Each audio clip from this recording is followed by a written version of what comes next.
All right, so welcome to the Call to Cinema. I am Aaron, and I am live, and I'm going to tell you right now, it has been so long, so very long since I've done one of these here live late night streams that I can't honestly tell you how this is going to go.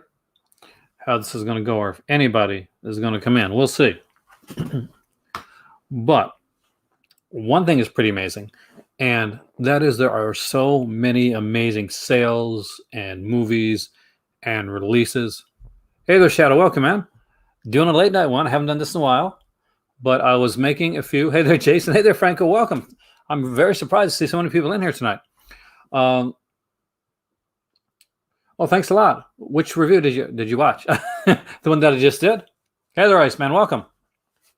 Hey there, Twisted Cinema. So I figure we go over the stuff. We look into the Arrow sale.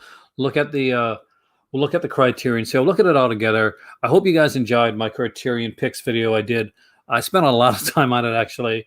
I do tend to overthink and redo and work on the pre-tapes a lot. So I try to make them seem as free flow as possible. So hopefully you guys enjoyed that because I had a blast doing it. You have one person leave already. Thank you. My heel Aaron. That's that's it. A swerve is happening anytime right now. Anytime an RKO is going to come right out of nowhere. But two people left. Shameful. But I guess I got to do that whole thing that everybody does, right? Okay, I am Aaron. This is the Call to Cinema. Before getting everything, don't be sure to come in and like, share, and subscribe and have a wonderful evening. Hopefully, you're going to enjoy this journey as much as I am. I got to put up on the screen there so I won't miss any of your messages. Hey there, Alan. Lucio Fulci's White Fang and Challenge the White Fang. That's going to be cool. Lucio Fulci is a multi-talented director that does a lot of good stuff. Where some people are talented in a specific type of directing. Argento's really good when it comes to the giallos and the supernatural horror. Lucio Fulci could pretty much go on and do any genre and do it fairly successfully, actually. I gotta say, I watched Master Cass's interview with the Troy Haworth, who is of course a one of the guys when it comes to giallo that you look at and you say, wow, this guy knows his stuff. And he likes a lot of the same stuff I do, so I feel pretty vindicated in my giallo recommendations. For those that are Patreon members, yes, there is a giallo video, called giallo video, coming up next week. You will be let know ahead of time. I was disappointed that nobody went for the Code of Giallo t-shirts or cups, but hey, I can understand why. There's been so many sales going on. That's let's get into this right now. Which sale do you want to look at first? Arrow, Criterion. We'll do one of those first. We're going to do one of the sales. We're going to look over some stuff that's there. I'll give you my thoughts, my recommendations, kind of off the cuff type thing. We can talk about anything. It is a late night one. And hey there, Strange Man. Pretty good. Hey there, Don. We're going to be looking at the sales tonight. Watch Satan's Blood from Vinegar Syndrome. Thanks to a great supporter of the channel here, Matthew. He actually sent me a Vinegar Syndrome card, and I picked up a Vinegar Syndrome movie that'll be coming with my package there on I think it comes around 27th, the new package for Vinegar Syndrome. And it's my first one it's not Vinegar Syndrome title, it's actually a partner title. So I got to pick up my very first Utopia title. And that is, of course, hey there, Dirk, man, welcome. Dirk, by the way, has VHS podcast, which hopefully all you guys are listening to. I think he's doing his last episode of the season before, I'm not sure how long you take off before starting to the next season, but make sure you check it out because he does some amazingly fantastic stuff, and listen to it. It's good. I was actually on one of them. Thoughts on the Arrow box set re-releases. I appreciate that. I'm not quite sure what's being re-released. I haven't got a chance. This is going to be my chance to look into it. Do you have an ultimate favorite movie of all time? I do. And you trust me, you'll hear me talk about this one quite a bit. But it is Black Christmas, the 1974 Bob Clark classic. And it is a movie that made me fall in love with movies. Not just fall in love with movies as in watching them. but fall in love with movies. And in little Aaron's mind, I guess, in a way, I knew that I was going to want to not just watch movies, but to study and analyze film. And hopefully that's a unique take that I put on cinema when I'm doing these videos. But since you want to know about the Arrow re-releases and stuff, let's look at the Arrow box. Let's look at the sale. Let's go into the sale. We're looking at that right now. You don't need to see my face. It's no Battles with Honor and Humanity. Nice. So I'm guessing it came back with the book. Welcome, Matthew. I just shouted you out, man. This is a Matthew that is the reason that I'm getting Utopia Shiva, baby. And thank you so much, man. I'm actually super stoked with that. I'm not sure if anybody got Shiva Baby, but question. Is it like a mini poster, or is it a big poster, or is it like a medium-sized poster? I'm kind of curious about the poster. So if anybody has that release and can let me know, please let me know. So I'm glad to see Battles with Honor and Humanity back. I went for Shiva Baby. That's the first one I wanted to go for. Shadow. That was the one that interested me most of the Utopia stuff. I do like the rest of them. There's one of them I don't know very well, but the other ones seem really interesting to me. Happy Birthday to Me is a great release. I will eventually get Golden Arm, actually. You check now. Let me know, Neuroleptic. I would actually, because that intrigued me. And I watched Mr. Tony the Dead. He did like a video where he got a bunch of the partner label stuff. Hey there, Antoine. Welcome, man. And one of you again. I'll put it to you this way, I guess.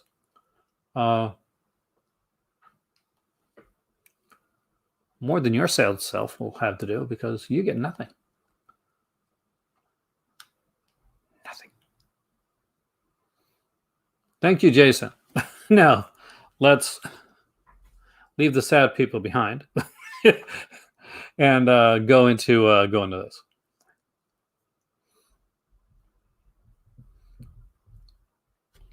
Thank you. Are we ready? All right. Hey there, Andreas. Welcome. We're going to look at Camp Arrow, sale number 2.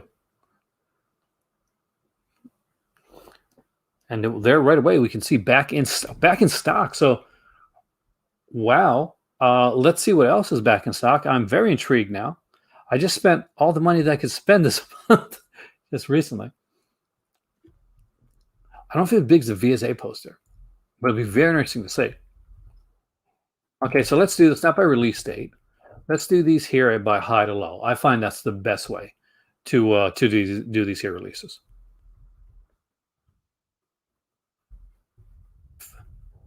We often find during some of these sales, but a foot wide, not too bad. Well, still cool when you think about it.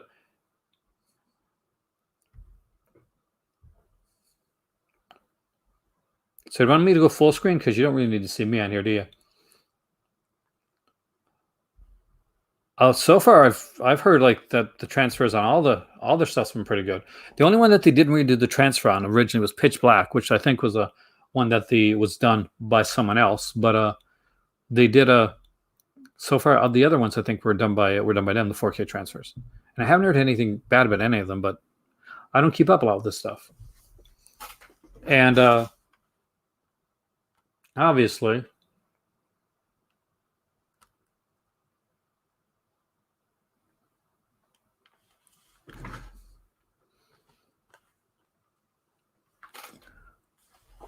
that's kind of what we do. So we see there's the Battles with Honor and Humanity set is here. Is this the set with the book? Like, because I'm pretty sure there's a book with mine, right? Maybe it's a streamlined set.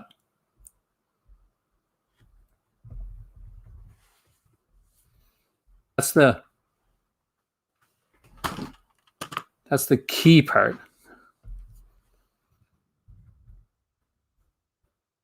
See details, 4 discs. Yeah, so it's a streamlined set.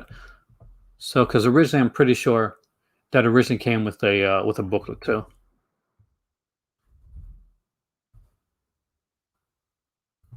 But honestly, to have the films, pretty cool.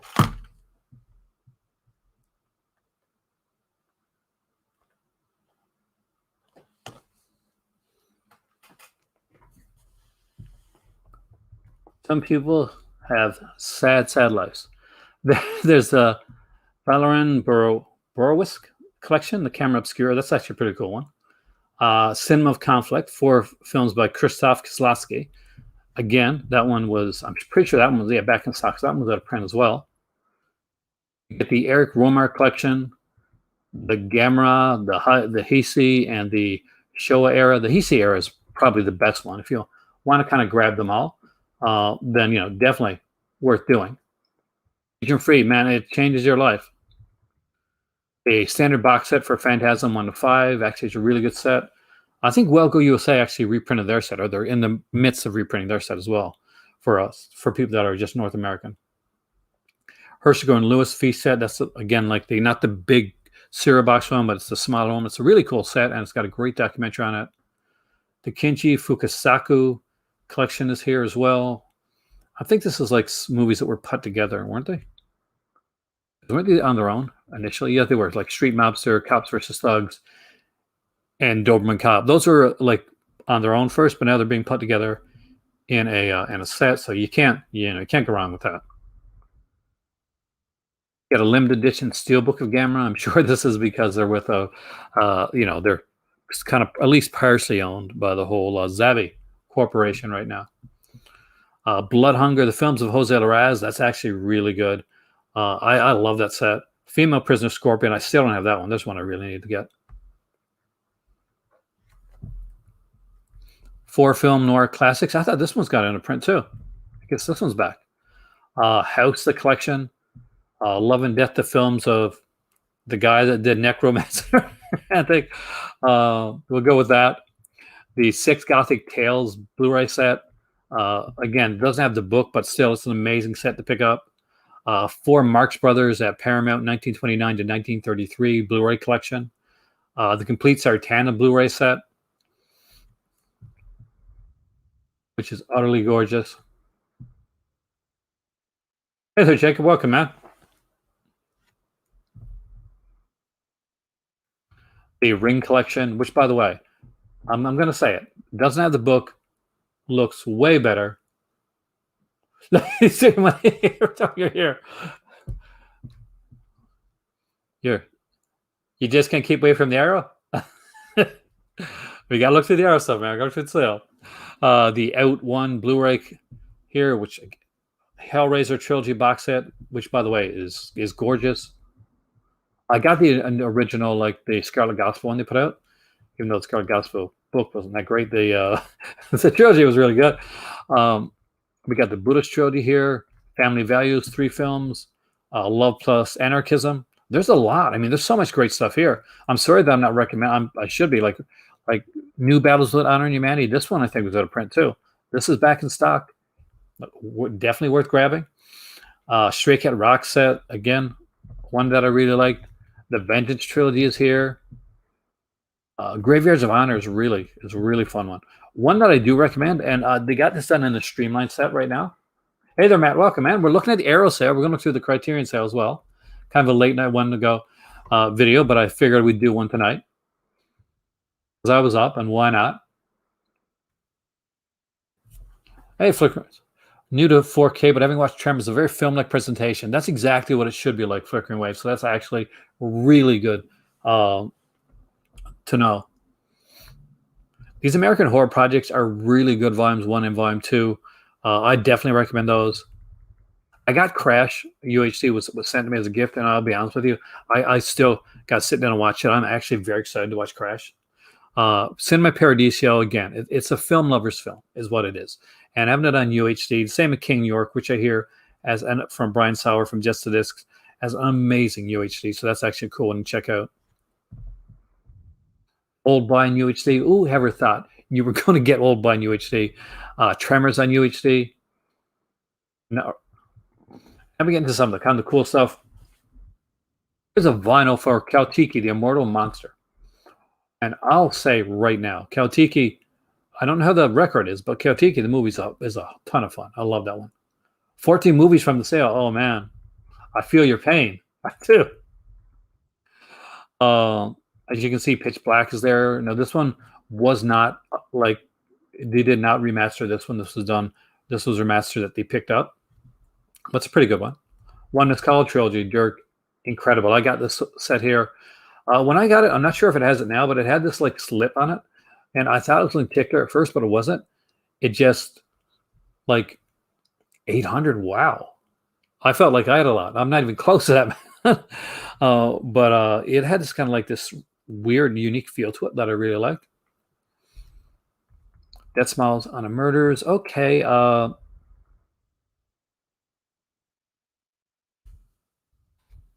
the Crash one. Definitely, man. Iguana with the Tongue of Fire. So we got a bunch of records here. So if you're a record collector, and you can always buy these here on Blu-ray as well. The Tsukamoto collection here, Killing Haze, and I'm not going to pronounce it. 600 is amazingly impressive. And you can see they got stuff from other companies too. We got One Cut of the Dead Hollywood edition here from Third World Films. How You Live Your Life, selected works by Kevin Jerome Everson, and that is one of their second run releases. So maybe we'll get to see some Shameless Screen Entertainment here as well. That would be nice to see. Not quite sure if they do have anything here in Shameless Screen Entertainment. There's a Pitch Black, which has a slipcover. Some people actually bought the Blu-ray rather than the 4K just to get the slipcover, which kind of odd, but okay. Sister Street Fighter is a bunch of fun. Wreck, yeah, love Wreck. Oh, to get to Jowls, a Bloodthirsty trilogy. If you don't have the Bloodthirsty trilogy, you really should, especially if you like Hammer type stuff. So this is really like the Asian Hammer films, and they do an amazing job with this stuff. I got the Wreck thing from Scream Factors, the set, so I haven't didn't need to upgrade on any of those. Eventually, 4K maybe if it comes out. Christopher Ringo, Return of Ringo. If you like spaghetti westerns, 100% recommend that. Trip to the Moon, a very cool release. Again, it's one of the Arrow Academy, and after a while, Arrow Academy will not be around anymore. Beyond Reanimator is there on Blu-ray. Definitely a recommendation there. After Midnight's actually pretty good. That's by the guy that did The Battery. So The Battery is a really good movie. Have a great evening, man. Thank you for coming in. I truly appreciate it. Yeah, I heard about the Night of the Bloody Apes in 4K. That's nuts, man. It's great though. Just when you think, okay, well, maybe physical media is slowing down. It's just like, no, it's not. It's going, it's going even faster. It's going even farther. You gotta love that, right?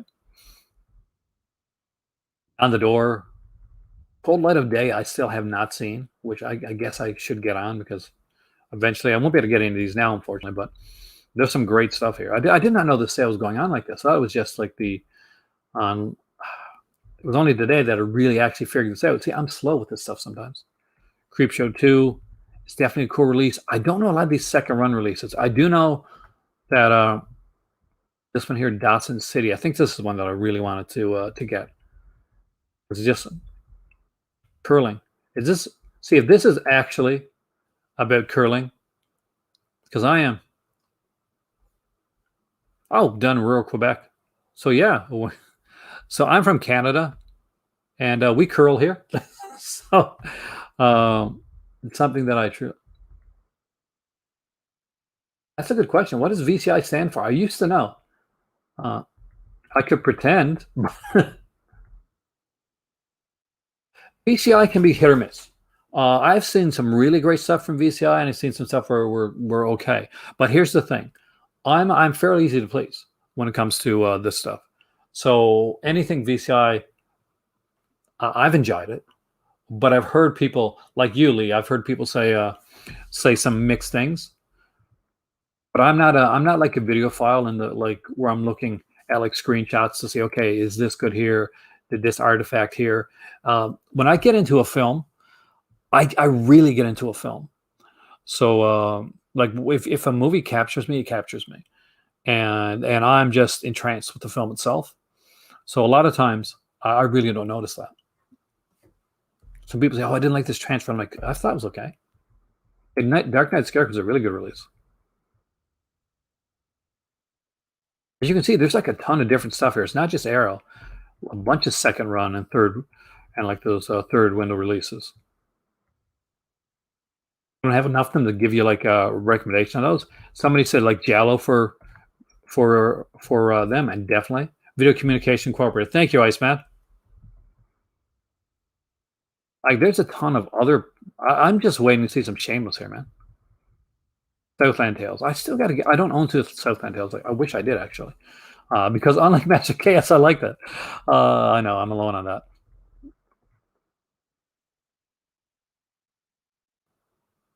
The sale on VCI site too. I'll check it out after, because this one's going through pretty fast.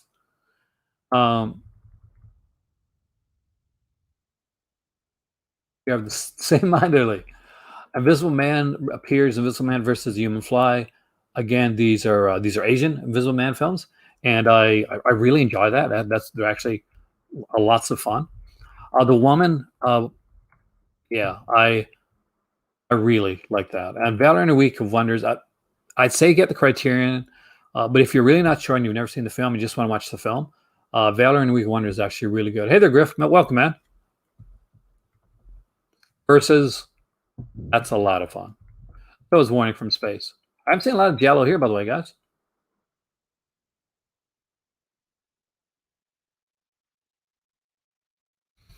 Vinyl for Autopsy, which is a fantastic film. Put it there by Severin, man.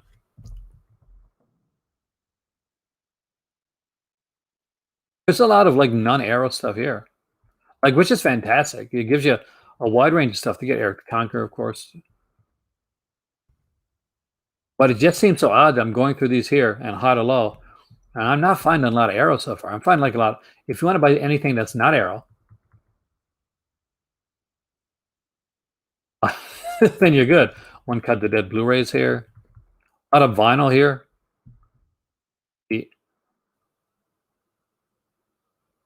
I love Kaiju. You know, I'm a fan. I definitely got to pick those up down the road, actually.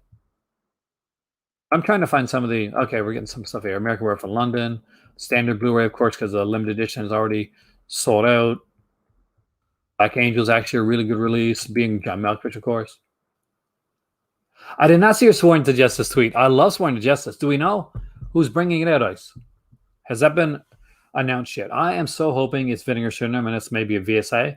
For those that don't know, Sworn to Justice is a Cynthia Rothrock film, and it is probably kind of better known for the fact that Cynthia Rothrock, not only does she do some kick-ass martial arts, but as far as I know, and I could be wrong about this, it's the only movie, that at least that I've seen, that is Cynthia Rothrock doing actual nude sequences in the film. So if you're a fan of Cynthia Rothrock, and by the way, she is gorgeous. Yeah.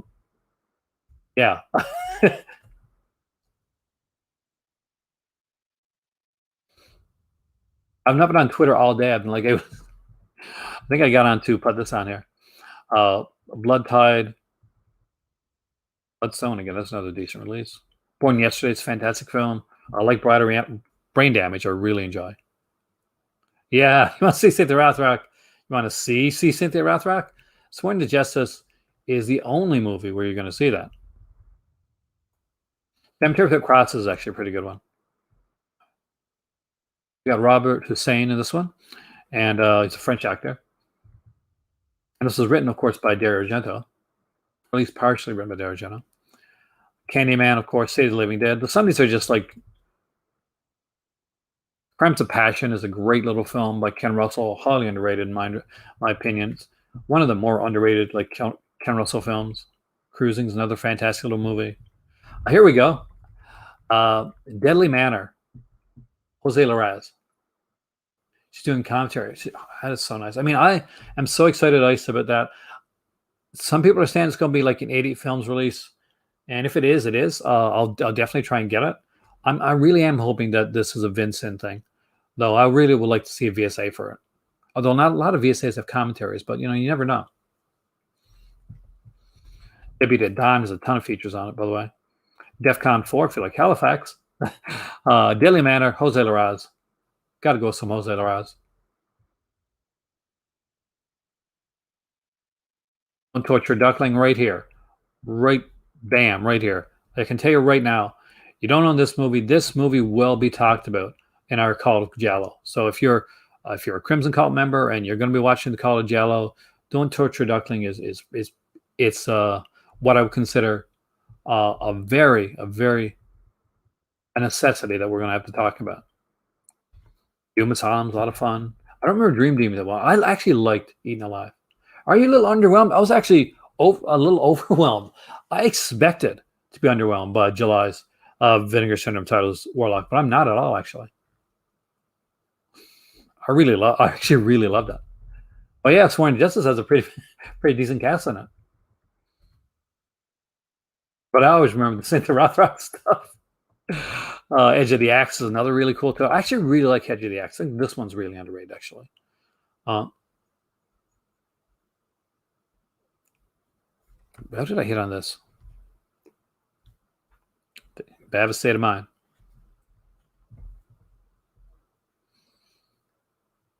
Oh, and it's so well done. I like the cast in Don't Torture Duckling. It's just utterly like amazing. It is stunning. It's a beautifully shot film too. That it beautifully shot, wonderfully scored, and I find that although people like tend to love Don't Torture Duckling, it still gets a bit of it doesn't get as much as the. Well, they did already say that only three titles are coming out in June. Hey there, Dungeon. Welcome, man. So the lamp, I'm actually pretty excited about, especially since we're getting a remastered with features and a bigger version of the lamp with us finally getting the opening right. That'll be kind of cool. The killer one really really excites me, and of course the third regional horror. I'm a regional horror fan, so all three of those were there are pluses for me. Next month we're probably getting a Cardona set Warlock, so really enjoy this month. I'm just gonna say that right now. I really like Red Queen Kill sometimes. There's an early like role for is it Sybil Danning? Is that what I'm thinking of? I think it's Sybil Danning in Red Queen Kill Seven Times.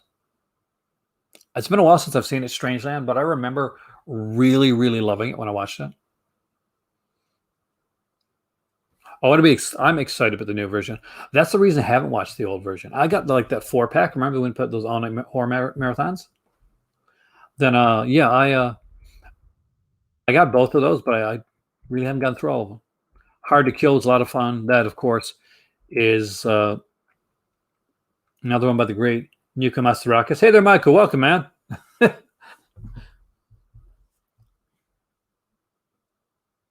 I mean, it is. I mean, like at the time, Super Danny actually has an interview on that disc. So she was working at a kind of at a modeling agency with like she was modeling stuff, but she was working at a modeling agency, and they were getting people to come for films. So people would call in, and she was she was at the desk, right? So they would ask, so we need a girl for such and such a film, and she would say, well, have you heard of this girl named Sybil Danning or whatever name she was using? Well, her real name was she using at the time, and they were like, no, is she good? Oh, she's fantastic. So that's actually how she got a couple of movie roles early on in her career. Oh man. Well, I don't have a Barnes and Noble here, but I did go to my local chapters, and unlike buying Criterion movies or anything like that, I picked up a couple of. Oh, the Twitter video is hilarious. I picked up a couple of the couple comics, not comics, but a Marvel Epic collection and another one. Horror Express, honestly, guys, should be in everybody's collection. It's a given. It's Horror Express. It's one you've seen a million times on TV, and you're going to want to eventually own it because eventually it's not going to be coming out. There's going to be some crap quality version on a streaming service that you're not going to like. Howling 2, is it good? Hmm. Is it fun? Yeah. Is Sybil Danning showing her breasts over and over again? Yeah. Not the only one sequence, but still. Heard Black Sabbath. I don't think I have actually. I'll check it out though. Porridge, it is. It's really good comfort food. Um, I'm going through this fairly quickly. I'll definitely mention miss stuff you guys might like. Nuclear Master X is All Into Death. I'll be honest with you, the DVD is actually better than the Blu-ray. More features. Oh man, are you serious? Giant Tiger stuff. I got to check here in Sydney. There were still movies the last time I checked, but there wasn't as much. JD's Revenge is a must buy. I love JD's Revenge. I'll get it right. But I really, really enjoyed that film. And Glenn Turman is incredible in that.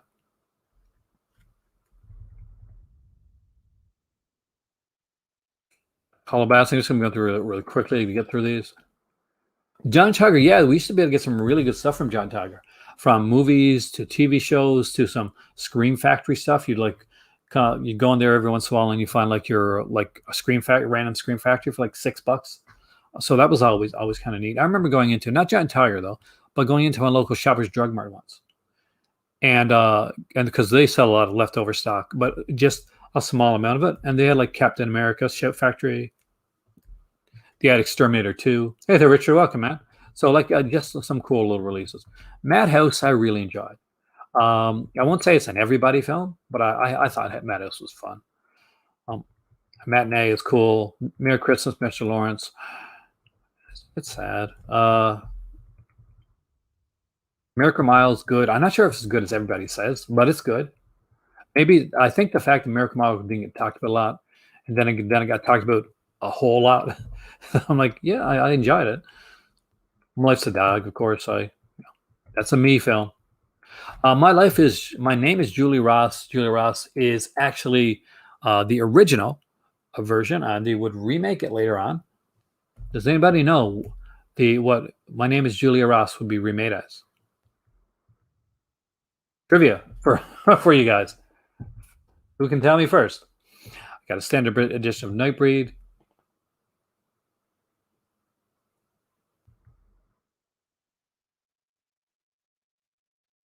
Also in Canada, Lee, definitely check out Choppers. Every once in a while, you'll find some like gems in Choppers. I think Criterion does still have Merry Christmas, Mr. Lawrence, if I remember correctly. Phantom Lady, I gotta watch this. I got this one actually recently.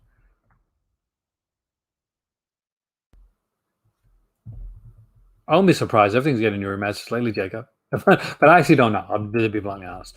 Pulse, I really don't watch the American version of Pulse. It sucks. It really does. And I know I love Christian Bell. I love Veronica Myers, except for the last season that doesn't exist. But Pulse, yeah, I really enjoyed that. Not the Japanese Pulse. Rawhead Rex. I don't care what anybody says. Rawhead Rex, a lot of fun. Lot of fun. Return to Cured Tomatoes, the same thing. If you don't like Return to Cured Tomatoes, come on. Tis the fun humor one. RoboCop. Who doesn't like RoboCop? Scared Stiff is cheesy fun. H Street Video, I love actually. I only got to go there like for 1 week when I was up in Ontario. If I ever go back to Ontario, I'm definitely going in there again. I did a lot of damage at Bay Street Video. I ate a lot of spaghetti and craft dinner after Bay Street Video. Satan's Blade. It's insane. I love it. It's crazy. It's nuts. 16 Candles. Of course, I grew up in the 80s. Of course, I love 16 Candles.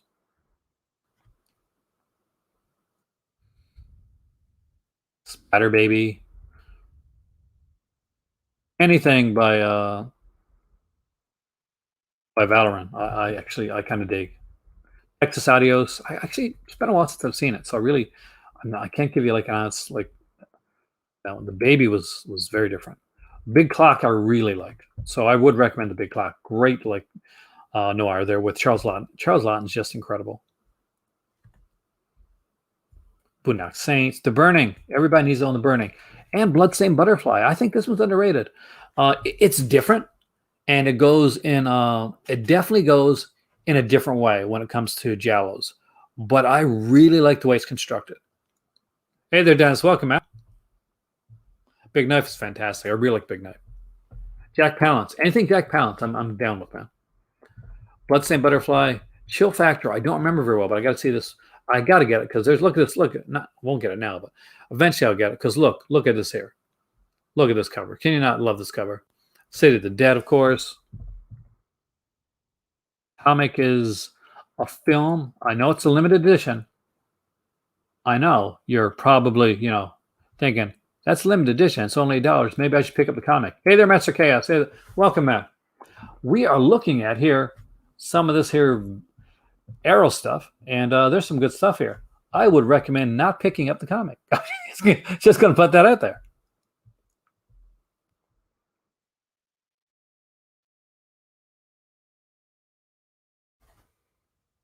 I actually talked about your Tri Howarth video at the beginning of this one here, and I said, Master Chaos, that I feel pretty vindicated in my taste in movies after Tri Howarth's top 20 list, which kind of lines up with a lot of my stuff. So thank you. It made my night actually. Driller Killer, Ed Belfour, it's a blast, right? Exorcist 3. Like people are wondering right now, Blumhouse is making a sequel to The Exorcist. Actually, it was a really great one, man. Fantastic video, and it had me like. Sometimes I'll go downstairs, go to the washroom, and I'll keep the video running. Not with that one, not with the Tri Howarth thing. I paused that damn thing, and I made sure I didn't miss a second of it. Me and Tim and Try, great minds. I got to write a book. That's it. I got to sit down, Master Gas, and write a book one of these days. That's apparently the thing. So a lot of people are upset that Blumhouse is doing a sequel to The Exorcist, thinking that, oh my God, The Exorcist is untouchable. You can't do a sequel to The Exorcist. Well, there's been a few sequels done to The Exorcist, as well as a 2-season TV series, which unfortunately too many people missed out on. It's actually pretty good. And then they wondered, is Linda Blair going to be in it? Because we can't have a good sequel of The Exorcist without Linda Blair. Well, obviously you can, because Exorcist 3, as Jason says, is pretty much a fantastic sequel. And Exorcist 2, even I don't own Exorcist 2. As Master Chaos says, I like a lot of movies. Hey there, Neil. Welcome, man. Fifth Chord. Again, if you have not seen The Fifth Chord, incredible Giallo film. I would highly recommend it. I don't know. I think they do their own thing, actually. Far Country, again. I grew up watching Far Country. Forbidden Photos of Lady Above Suspicion is okay. Not my favorite, but well, Rosemary's Baby.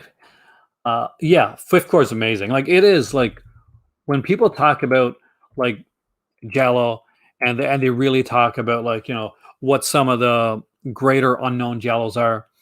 And I really love the fact that Haworth mentioned Pupi Avati's The House with Laughing Windows, because that's a favorite of mine. And if you haven't found out where to get it at Master Chaos, Shameless Screen Entertainment put that out on DVD. I know because when I was in London, I picked it up with a bunch of others. Shameless is a great place to get like some cool like DVDs and Blu-rays of Giallo. So if you're just getting in Giallo and you want to get them for fairly inexpensive, Shameless has put out a bunch of them. They were in with yellow cases, and I've talked with Shameless on it before. I'll do it again in the future. Maybe that's a good way to open up my call Giallo rather than going right into a movie. Like just giving you a recommendation and showing you some places where to pick up some Giallo titles. So we'll think about that one as well. It's but Fifth Chord, 100%. I love. It was a different time, Matt. It was a different time. You could drink and drive back then. You shouldn't. You shouldn't. Bad Franco Nero.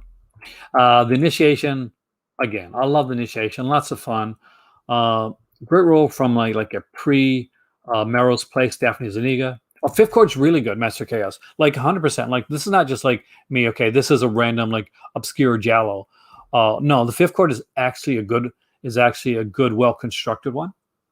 And if you go and you look to like any books and they start talking about Giallos and they talk about some of the kind of the underrated Giallos, some of the really good ones, Fifth Chord is usually like listed as one of those. And reach out to Try too. As a second opinion, being one of those that did stand out as a really good really good Giallo. Going with the Tongue of Fire is okay. It's okay. We'll go with okay with that one. I don't remember the booby ratio, but there could be some. There's definitely some boobies in it. Hey there, man, drive.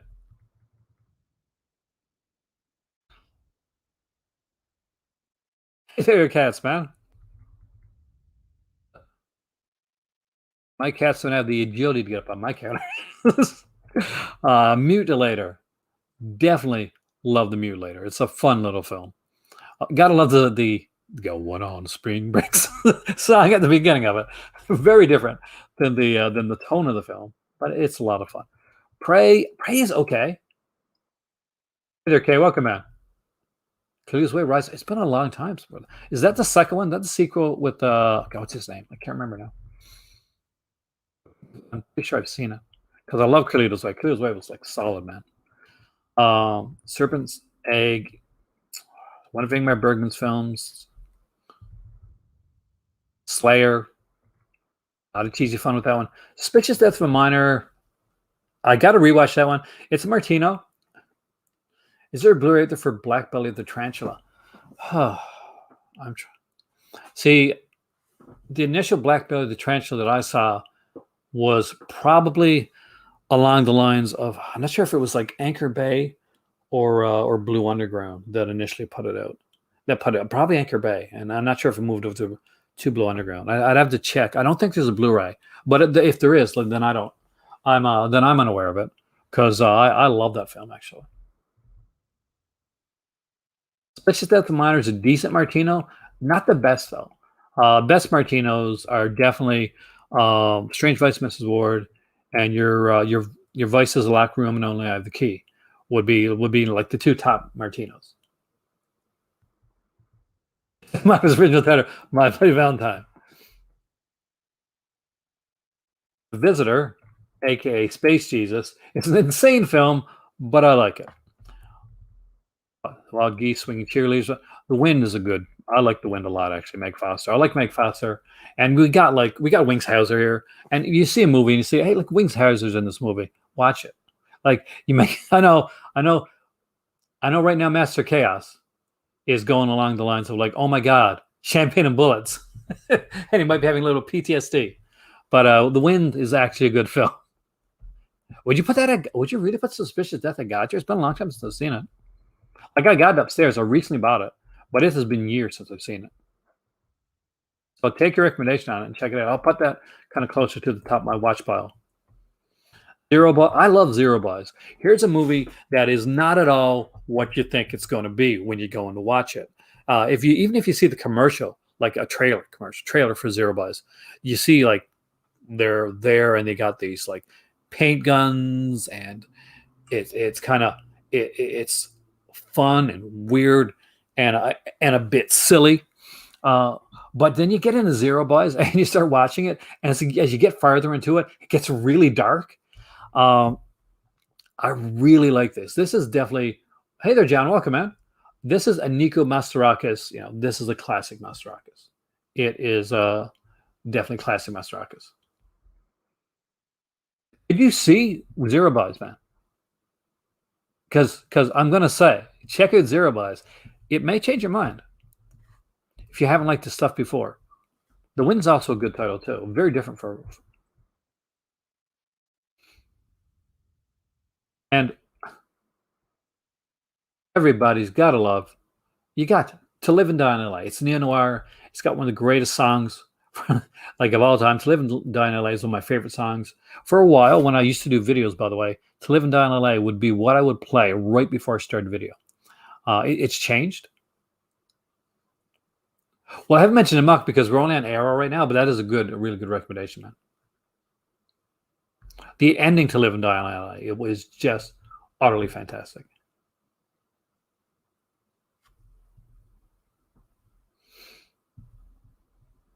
To Live and Die in LA was done by what's their names again? Come on, guys. Chung, right?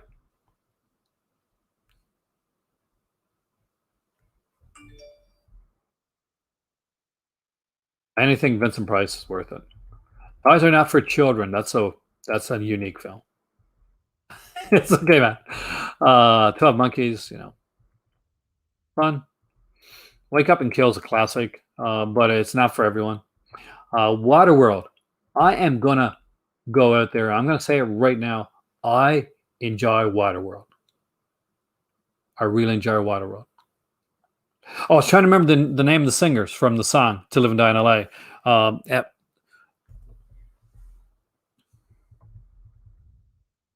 As right now, the song is stuck in my head.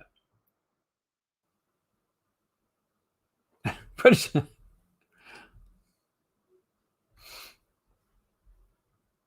Weird song. What have you done to Solange?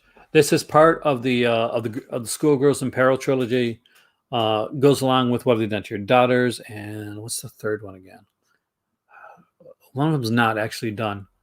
Who Saw Her Die? I think Wang Chang. Thank you, Franco. I slept at night, man. You got an excuse. Uh, I'm surprised I can remember my name right now. It's like 12:53 here. But I wanted to. I used to do like a lot of like late night videos, and people would come on late night, and we just like sit back and like talk anything because it was late at night. Who cared, right? So I said, you know what? Let's go old school. Let's do a late night video again. White of the Eye. If you don't own White of the Eye, pick up White of the Eye. Buy this damn film. It's really, really good. It's $8. And I'm going to go even farther. If you own White of the Eye by Scream Factory, if you that's what you got in your collection, you say, hey, I like White of the Eye. I got the Scream Factory edition. That's pretty good. That's fantastic. But here, no, no, no, no, no. Hey there, Kubrick. You go and you buy White of the Eye from Arrow Video. And why do you buy it? Because there's a fantastic documentary that if you have not seen it, Michael, if you have not seen the documentary on White of the Eye, you got to check it out. And we're gonna go in there because I want to show you this, guys. So you catch me when I did the 2 a.m. streams. Yeah, I used to work late at night. And I would just get home and I would be too wired to go to sleep. And I started making videos, like late night videos. Actually, it is. I was surprised. I'm going to get anybody here. You need to give it another shot, man. You just don't like the director. That's what it is, Rick. But right here, Donald Kamal, The Ultimate Performance, a feature-length documentary that is utterly fascinating by a fascinating, tragic director. I actually will be doing a list of eventually as we go through it. I'm going to be doing a list for that. Talk to Jake from State Farm. There you go. Hook you up with that old State Farm stuff. Never. Home Run the Run's definitely a decent little title. One titles here, but I just want to get to like the. I'm just trying to highlight certain titles. Audition again. If you've never like watched Takeshi Mikai's Audition, and honestly, unless you're new to films, this is one you should have seen. It's a really good one. Big Trouble in Little China, again, love it. Blood and Black Lace. You can't like start on Giallo without watching Blood and Black Lace. And I know for some people, Blood and Black Lace is going to be a slight bit of a slog, but and I know there's going to people are going to say that's insane to say. But here's the thing: you may not have. There's a lot of stuff that was taken by other Giallos from Blood and Black Lace.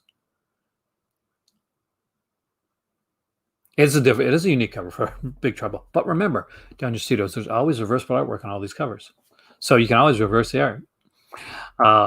Bring Me the Head of Alfredo Garcia. This is a regular edition. I did let people know when there's a limited edition that was out. There was like a 10-hour documentary on the director Peckinpah, which I really recommend. Carrie again. Coffee, my personal favorite Pam Grier film. Crimson Peak, a good movie that people bitch about for absolutely no reason.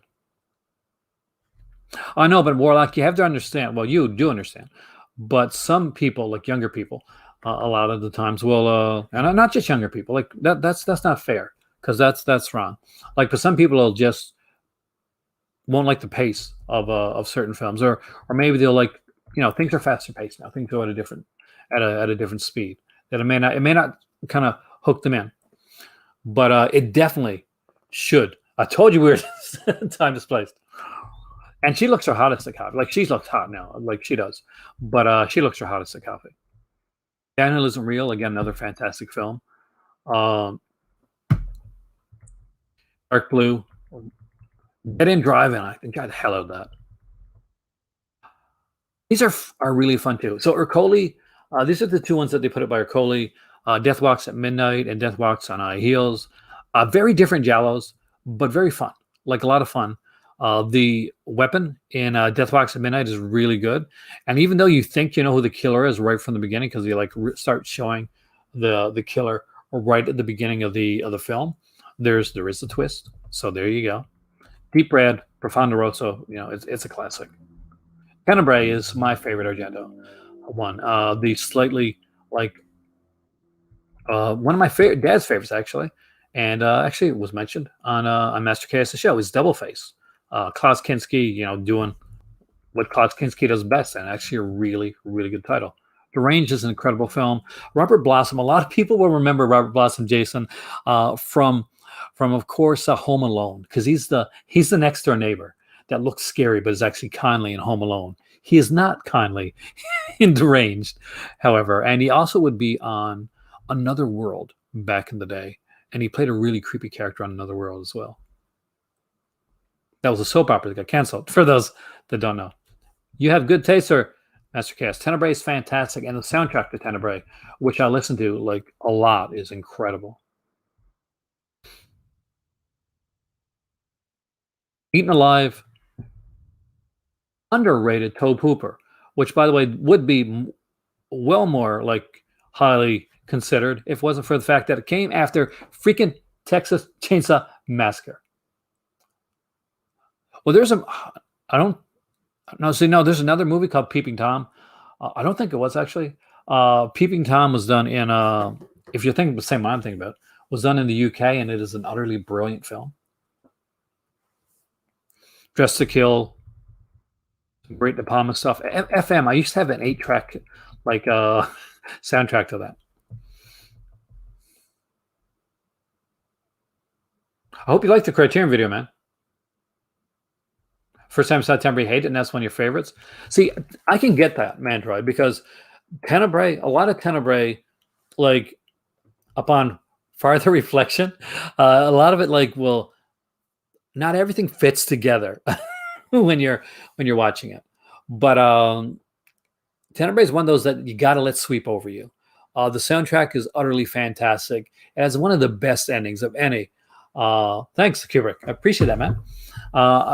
Of any of the Argento films, I'm going to put it out there right now. It's a much better ending than much better ending than Suspiria, which, by the way, does not have. I know I love it. I love Suspiria. I'm going to say that right there right now. That Suspiria doesn't have a great ending. Great film, ending not so much. But that's what it is. It's a fairy tale. It's a dark fairy tale. Oh, there's gonna be. That's the reason I haven't bought anything when anything new with this stuff, because I know there's gonna be 4Ks coming out. Synapse will definitely do it. But I'm sure that like Vinegar. I'm sure that Arrow will do their own 4K Tenebrae as well, since they have put out like 3 or 4 versions of Tenebrae. If you got the Synapse version of Tenebrae, I definitely recommend it because there's a great documentary on there. I like Sleepless. I know Sleepless gets a lot of crap. And I know why, because a couple of the lead actors in Sleepless are fairly weak. That's to be honest. But I think there's a lot to be found in Sleepless. Foxy Brown, another cool little title. Future Shock, the story of 2000 AD. It's a documentary that if you don't have in your collection, you really should. Heathers, I love that. I actually love the musical Heathers more, but still, it's a great film. I'm actually surprised that they didn't do a musical version of Heathers, like actual like a film of it. But instead, we got that crappy Heathers TV series that was so horrible. It's hardly. Oh, there we go. I like that. Okay, Inferno, Henry George Clouseau's Inferno. I really would love to have that actually. Hounds of Love. I eventually got to pick that up. I picked up. So you can buy the house one singular, but I picked up the 4-pack, a house like the box set. Really like it. Really recommend it. In North America, they only did the first 2 because I think and then on house 3 and 4, there was it's supposed to be region B restricted, but I'm not sure if it really is or not. But it's listed as region B. Invasion of the Body Snatchers was one of those early Arrow titles that I loved. I love the features. I just dove into it. It's one of my favorites. People often consider this a remake, but I consider it a sequel, in of sorts to Invasion of the Body Snatchers because we do get like Kevin McCarthy at the beginning.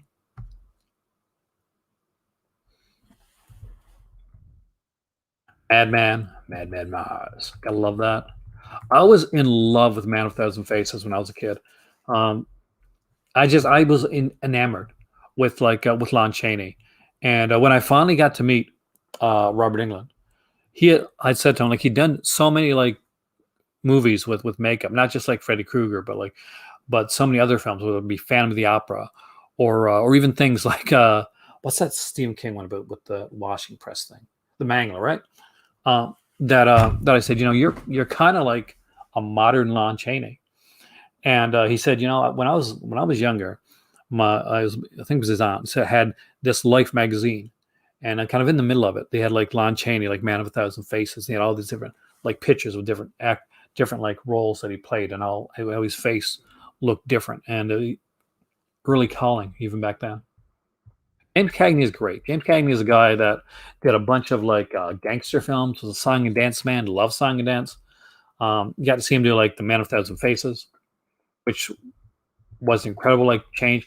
Mona Lisa, right here. These two films they put them out initially in a box set. There was Mona Lisa, and oh god, I love the late Bob Hoskins. I thought he did fantastic. Like he just kills it in this role. Master Gun's a lot of fun. Maniac Cop. Who doesn't like Maniac Cop? Second one's better, but first one's good too. Obsession. I'm gonna say it. People are gonna hate me for this. I liked Obsession. Here we go. More than I liked Vertigo. I did. I like happy endings, guys. Sue me. Network. I will watch Network over and over again. It is just so well constructed. It's so well written. That one, and I mentioned, like the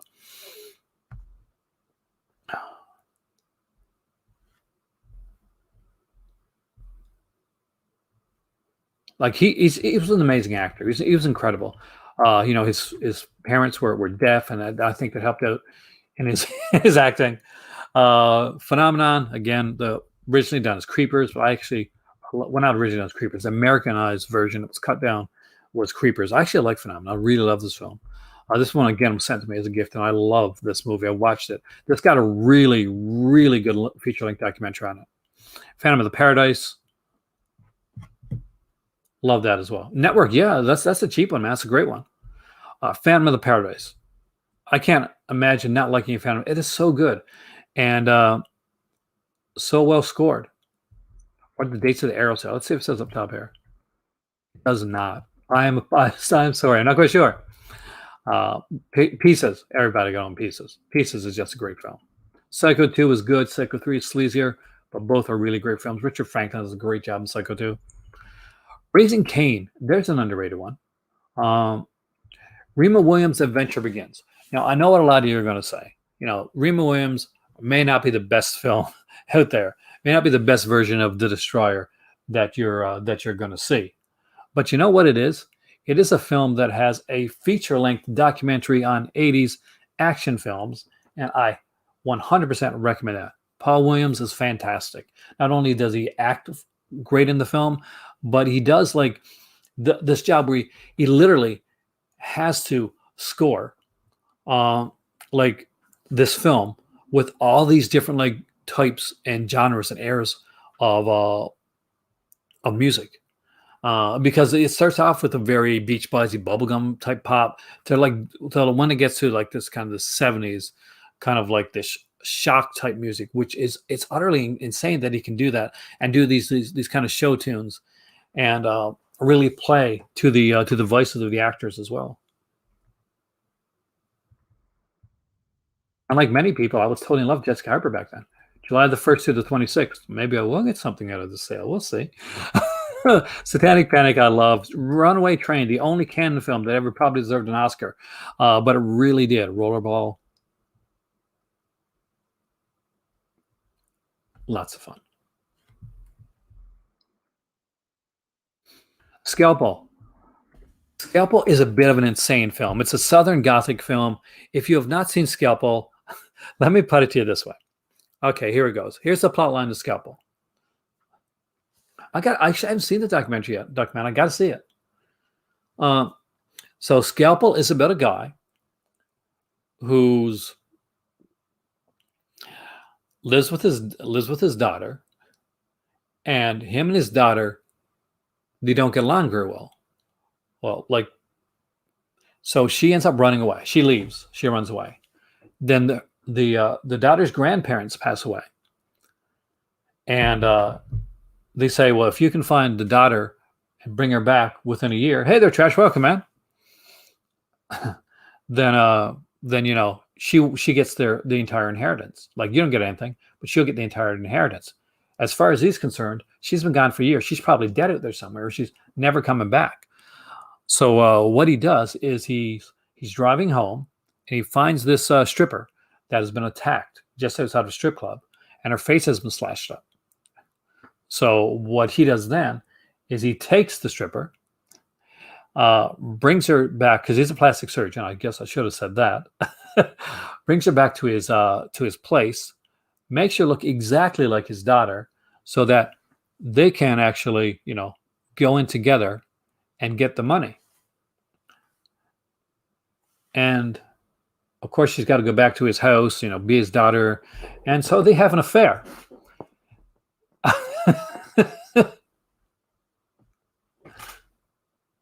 I love Scalp. Your dad's friend. Well, tell him I love the movie, and I also love Blood Rage as well. And I just let that sink in for a second, okay? Maniac Cop 1, 2, and 3. 2, 1, 3 is my ranking for Maniac Cop. I should probably just say that for reviewed and ranked. I haven't got down there yet, but I'm going to mention that. Shack Troop is one of my favorite musicals of all time.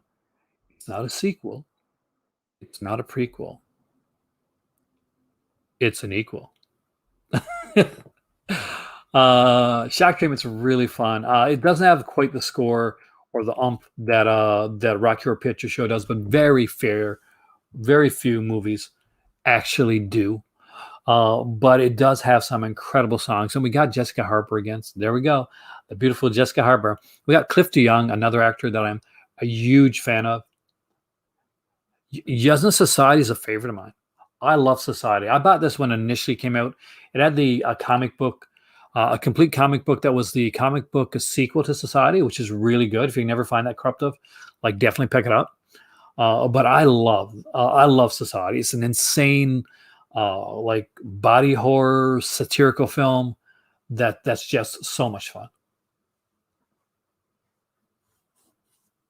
I don't know if I got House of Crime Murder. I'll check that out. Slugs is fun. It is so much fun. It is so weird to think so movies that did well over in other places. We suck, Kubrick. We really do when it comes to finding stuff that's good.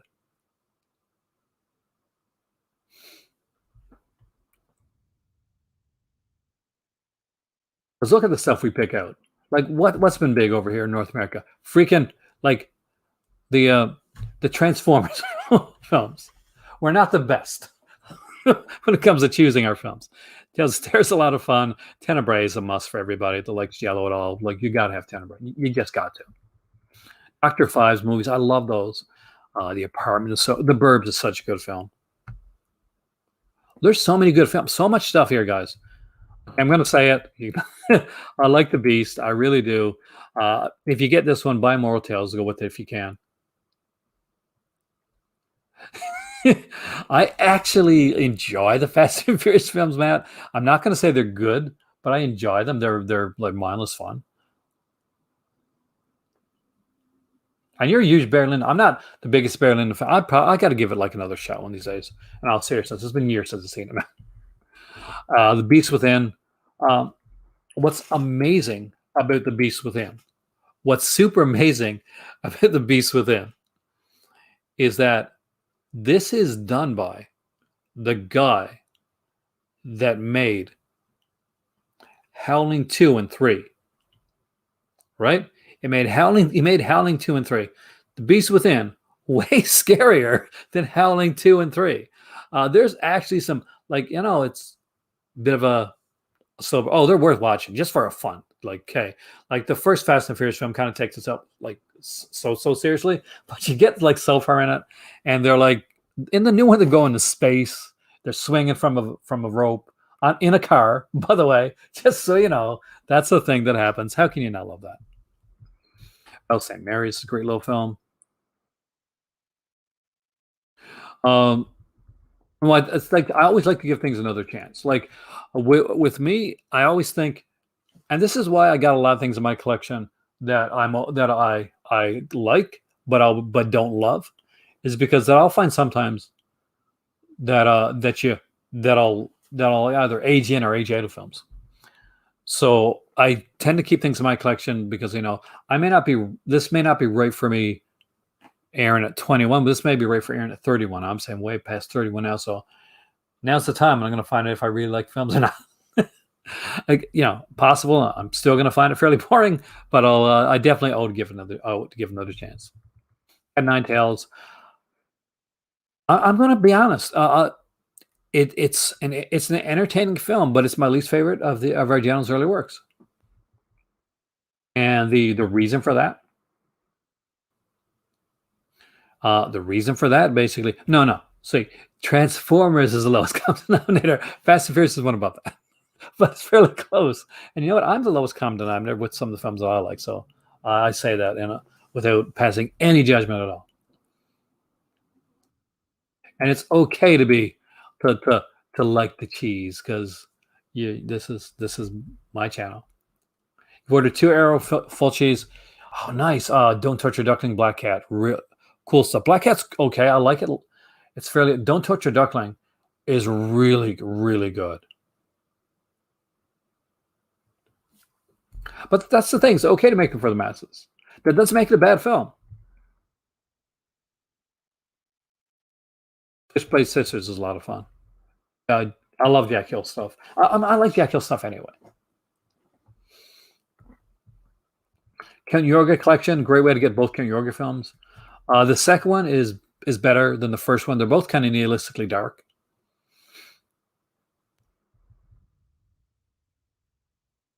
Crazies again, really good film. You know what's actually kind of insane? The Crazies remake's actually really good too. I actually really like the remake of the Crazies. When people talk about like are the remakes that are good out there, yeah, the Crazies actually is a pretty damn good remake. I love Carl Malden. It's just that I don't like Cat Nine Tails. I really want to make sure. Yeah, it is.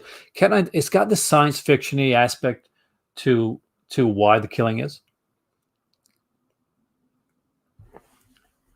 but and that really bothers me.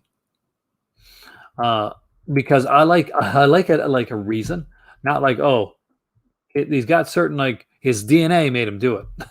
That was my issue with that. I But I got the big edition in my collection, so there you go. The Exterminator is a fun film. I actually really like The Exterminator. Father Butcher, of course. Glass Key, The Fury, yep, right there. Happiness to Katakara, insane movie, but I love it. Love it, love it, love it a lot. Hills Have Eyes. Another one with sequels where the remix actually big as well.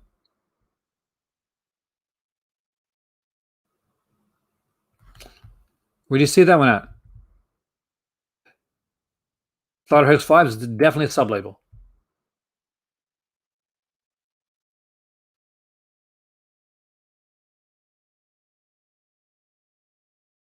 There's a lot of sub label stuff on here. So, just know going in, there's going to be some sub label stuff that doesn't have features and stuff and may not have the same quality, for instance, as the Arrow does.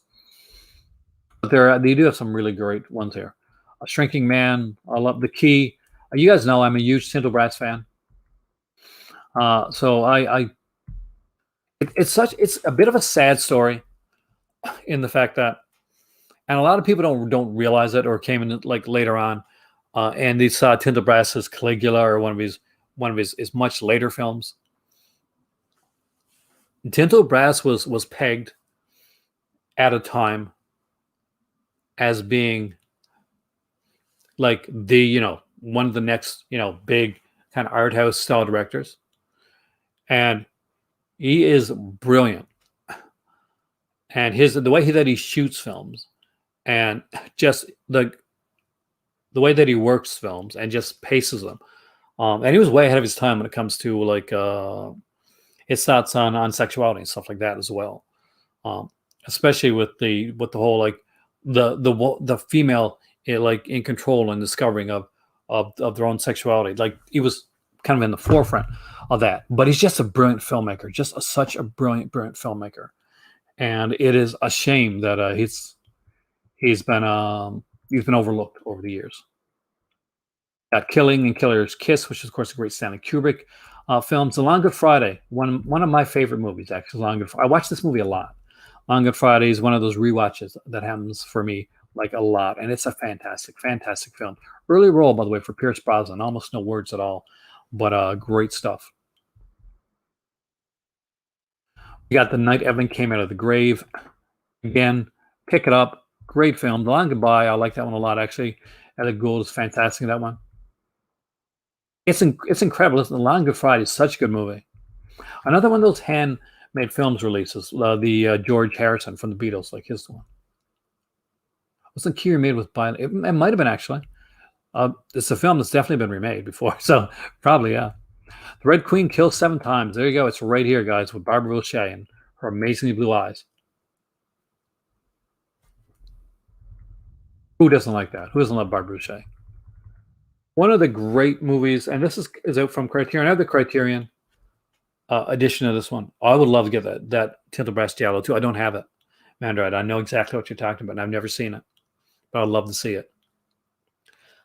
But The Sweet Smell of Success is hands down one of the best written films ever made. And by best written films, I mean the dialogue in The Sweet Smell of Success is incredibly crisp and amazingly well done. If you wanna write a film and you wanna really see films where dialogue it just is perfect, it's right. Watch The Sweet Smell of Success because dialogue's incredible in that film. And I talked about it in my Criterion video as well. Cloud Epics does some great stuff. So I really have to get. I love Cloud Epics. I've got 2 box sets from them, and I've been very pleased with both of them. The stuff again, great stuff. Just great stuff. Oh, I got to rewatch. I got Local Hero upstairs. I got to rewatch that. Texas Chainsaw Massacre 2. Of course, I had the original big edition of that. Thing, their print of the thing is better than Scream Factory's print of the thing. Just putting it out there. And their cover is better too. It's just way better. Tomb Legia, love that film. The Villainess was a lot of fun. Actually, The Train is a great film. Highly recommend The Train. Burt Lancaster doesn't get enough love. He really doesn't. Witches, Theater of Blood, one of my favorite Vincent Price films. Maybe it's because it appeals to the hammy actor inside of me, but I really like Theater of Blood. Thief, if you can find the limited edition with the extra version of Thief, that's really the one to get. Bypass the Criterion Thief and get Thief from Arrow Video. Same with Videodrome. I recommend the Videodrome version from Arrow Video as well. Vamp, I love Vamp. I think Vamp is highly underrated as well. In your top 50, it would be interesting to do a top 50. I got to do that one of these days. That's what we do, Michael Keane. That's how we'll get a video together one of these days. We'll do like a top so many films. There, how does that sound, man? Getting the time, but eventually something that yeah. Why don't you just die? I don't remember that. I don't remember that. Have I seen that one? With No Eye is one of my favorites. So, for those that know me or want to know a little bit about me and some of the films that I don't talk about enough that I really love is With No Eye. With No Eye is one of those that I can watch over and over and over again. I don't know if I have seen Irma Vep actually.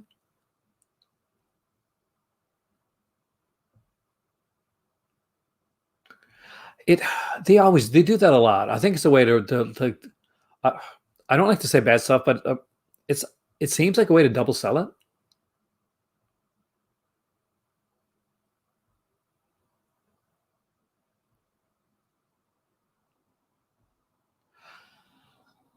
The Videodrome edition that I would have sent you towards, Matt, for Arrow is gone now. So stick with what you got. With Thief, it's the same thing. If you ever find the limited edition version of Thief, like definitely. But yeah, like not, but that edition of Thief, it's a really good edition. But if you got the Videodrome edition, sorry, if you got the Criterion edition, stick with those. But if you ever find the limited edition versions of either one of those films, they're really good. Maggie Chung is hot, yeah. Top 50 Giallo, so that would actually be an epic one. Your voices locked room on I Have the Key. See this? This right here? You all should own this. If you like Giallo at all, if you like Giallo and you... in the limited edition version of it, yeah, there's like 2 or 3 different cuts of Thief in the limited edition version of it. Comes with a slip cover. You'll know it when you see it. Don't overly pay for it, though. So, yeah, we got Anita Strindberg, Edwidge Fenwick, in here, and we got Luigi Pistilli, of course, from Milano Calabro, great one. It is so good. It is so good. Did you get you found the box set for this? I thought the box set was sold out, man.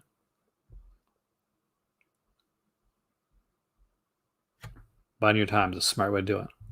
Apparently, somebody put out Barbed Wire over there. Which, by the way, for those unaware, Barbed Wire is a kind of remake of Casablanca. I'm not joking. It really, really is.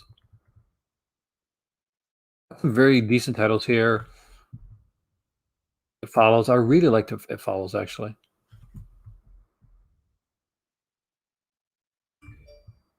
Personal Shopper, I enjoyed. Tales of Witness Madness. This is a cool little title. There's no features on it. But I picked up this one during the last sale. I think this was a fabulous release. And I really like this. Was it fabulous? Did I put this one out? Yeah, it was. Really enjoy this film. It's not the best. Like anthology out there. It's out of stock. Sorry about that. Yeah. Oh, they put a lot of stuff. Bone Tomahawk. There's like a whole ton of stuff here, man. And for fairly cheap, too.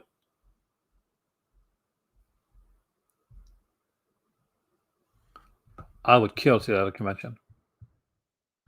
Guest. The reason why I want him to be the next James Bond is from watching The Guest. And I've watched The Guest a lot, actually.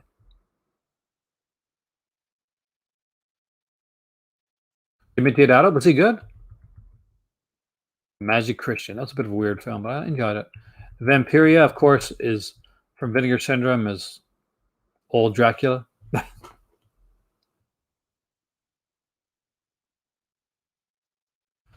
I'm pretty sure these are all sold out now, but there's a bunch of these. Yeah. That they put out, like these stuff like Black Magic Rights. By Black House. There are like a whole bunch of like Euro horror titles. And they always sell it right away during sales. They're always the quickest to go. Like there's another Black House one. It's Dracula's Daughter by Jess Franco. Again, gone. I would love to have that. Dracula's Fiancé by Jean Rollin. Also another cool title. I like Jean Rollin, actually. Devil's Nightmare, Erica Blanc. Another incredible one. I'm pretty much sure that's gone too. Out of stock. Yep. Too bad. That's actually a really good one.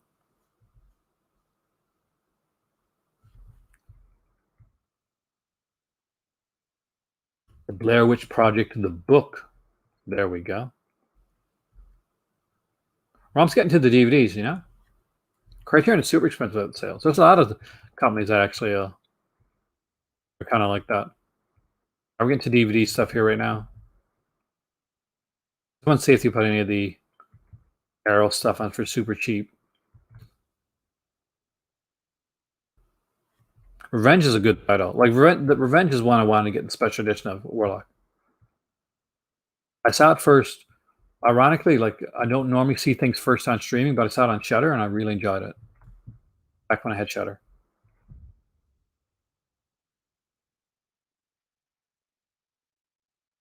Back before I was thinking, you know what? I'm going to start up an OnlyFans account. Make people pay to keep my clothes on. There you go.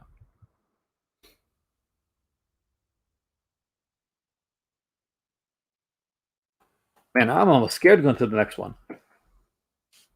because okay, I need a quick break before I look at Criterion. I do.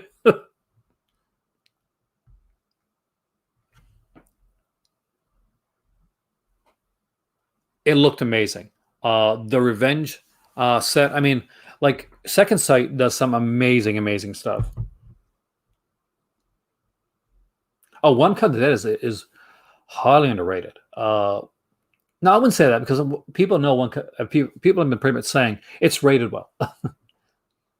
Does no for Lorna the Exorcist Blu-ray right now, Mandroid? As far as I know, the only thing has been a DVD that came from Mondo Macabro. But I'm not quite sure. Like, I'm not up on like German releases and stuff like that, so I could be wrong there.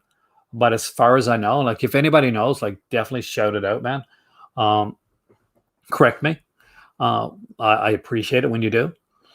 But it's the only one that I know is the Mon Macabre release of Lorna the Exorcist, and I still don't have that. I actually got to get that, and I don't even know if it's available for Mon Macabre anymore.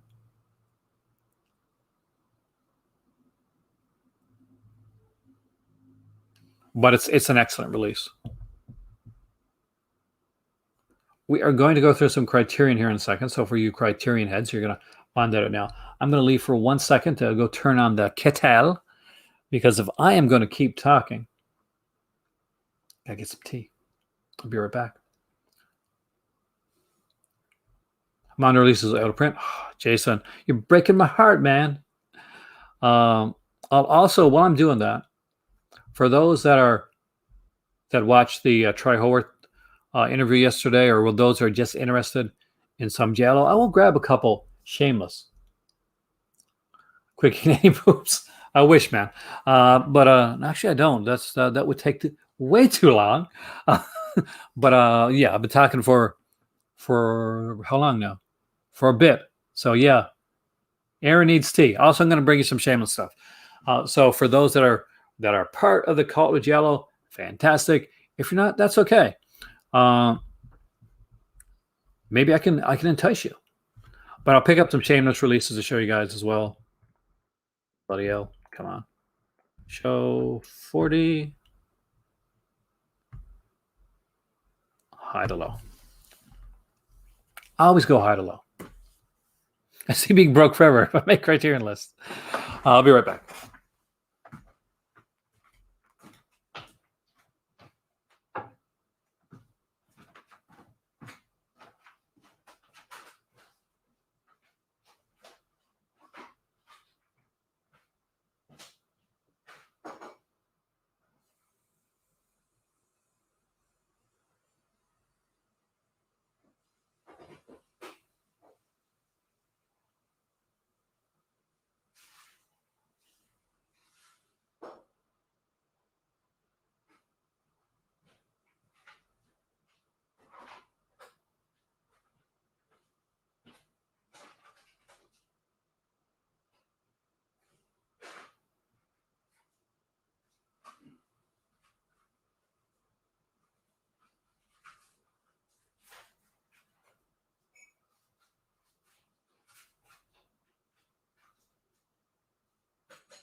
Hi there.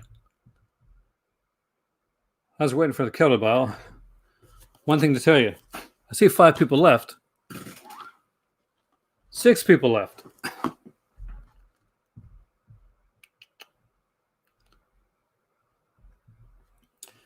Shameless Screen Entertainment. For those that don't know who they are a UK-based company that does a lot of Italian releases, specifically a lot of Giallo releases.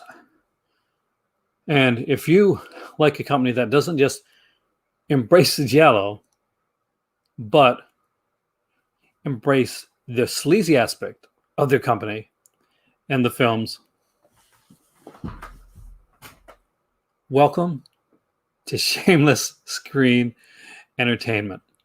I had to be very careful with some of these titles. Very underrated, Jason, extremely underrated. Because some of these here, Shameless loves to flaunt the fact that a lot of their titles are filled with nudity. And they do so by putting tons of nude scenes on the back of every one of their boxes. They do that. Where you see some companies be like, no, this is an adult title, but we will or this is just, this is a Giallo, but we don't put any adult stuff on there. We won't put any nudity on there. Shameless is different. They'll put nudity on the front of the box, on the back of the box. They do that because they are shameless. All right, so this is a box set from Shameless. It is called the Shameless Sexploitation Collection.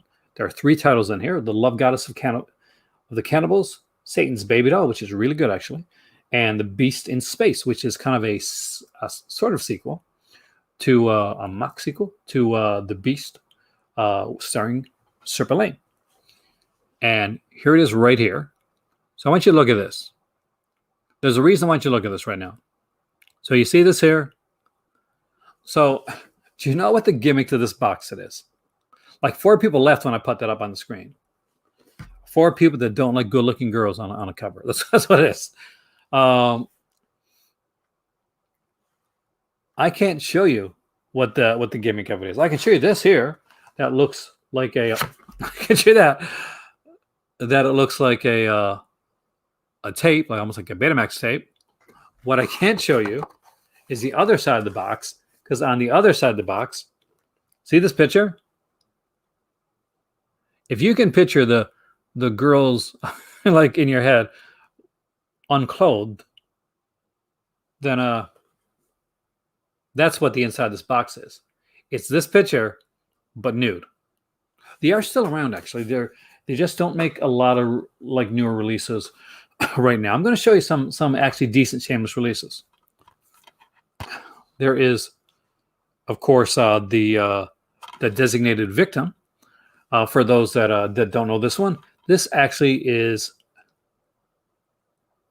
their transfer quality is actually pretty decent. And 4 flies, so there's no other version out there, right?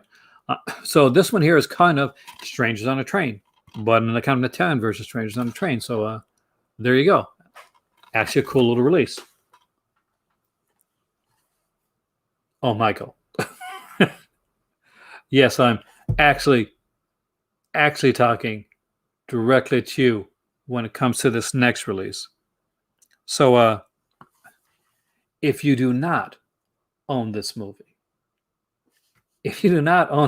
man, I'm putting it out there right now that not only should you own this, but you should review this. You really should. So this is The Sister of Ursula. Familiar with The Sister of Ursula, man? I'm pretty sure you are. So The Sister of Ursula actually stars Barbara Magnolfi, of course, from Suspiria, and along with her boyfriend at the time too, Mark Perel, who unfortunately died too young. He was actually in Don't Torture a Duckling. And Zeros. Oh, dude. Not only that, but just so you know, the early Shameless releases, if you can get them all, man, I think it's like I'm missing a couple, but if you put them together, the spines spell Shameless. It's really cool. You can look it up, man, online. I'm not joking. Don't give it away, Damien. But yes, there is quite a unique murder weapon in The Sister of Ursula, and I'm gonna don't watch it around the kids because I'm gonna put it to you right now. There's there's some serious nudity in this film. Like it really does border on like a softcore, like strong softcore release. Especially some sequences are like, are they having sex? Are they really doing it? Every one of these here, by the way, has a. This is not the sleaziest cover. There's another more sleazy cover on the inside. Yes, they have double covers on each of those. Okay, welcome, man. Okay, that's a boob. They also put out The Strange Vices of Mrs. Ward. They originally put that out. They put it out on Blu-ray as well. I actually have the Blu-ray. It was a gift from a viewer, and I'm actually super stoked to have it. So that's upstairs. I was watching upstairs. It's got some decent features on there as well, including an interview with Sergio Martino, interview with like Edwidge Fenech. Did you get Ratman? That I got that one too. That's a cool one. The Order Severin release, Sister Versa. Isn't it such a cool film, Android? It's such a cool film. You don't like you go in and you're like, okay, I've seen sleazy before, but what the hell? All right. I gotta be very careful with this one too. Okay, this is Oasis of Fear. So if you got the mono release, it's called An Ideal Place to Kill. And why can't I show you the bottom of this? Because he's not just standing for no reason like that and looking down. But there you go.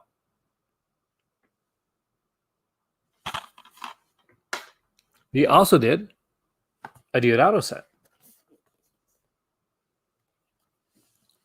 And I love this artwork. Deodato's Cinema of Death has 3 Deodato films on it. It has Cannibal Holocaust. It has The House on the Edge of the Park. And it has Phantom of Death. There's interviews with Deodato, Radici, and Hess on here versus censorship, basically. Just some really cool stuff.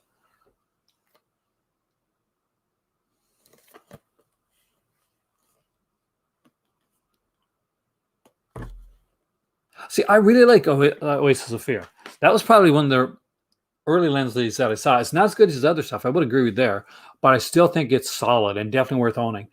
And I go back and forth on whether I actually consider it a giallo or not. Oh, me too, actually. This, for those that don't have it, this is the only Blu-ray release, as far as I know, of Four Flies on Grey Velvet. Now, look how beautiful this is. Look how beautiful. Michael. Yes, their Blu-ray cases are yellow as well. Hey, Logan, welcome, man.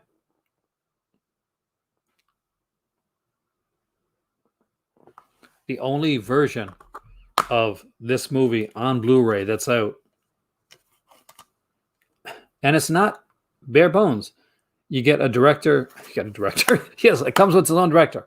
No, you get an interview with writer and assistant director Lucio Cosi, a restored film rebuilt with prior missing footage, new English audio remaster, original vault materials, optional Italian audio and English subtitles, trailers and photo gallery. And last but not least, I mentioned this Master Cast early on in the video. They put out Pupi Avati's insanely, incredibly amazing The House with Laughing Windows. If you have not seen this, this is really, really good. It's an excellent film. Builds, I won't say builds slow, but it builds well, and it gets extremely creepy.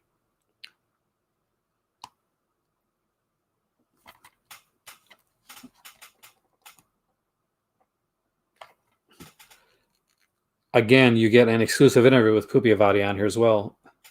This film was restored with under the director's supervision.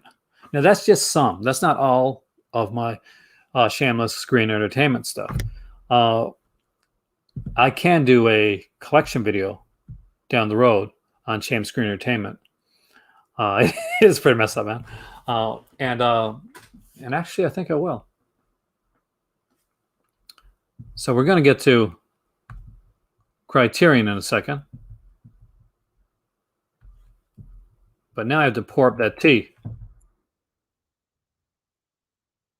Look right here. We're starting out with Bergman, Fellini, and Varda.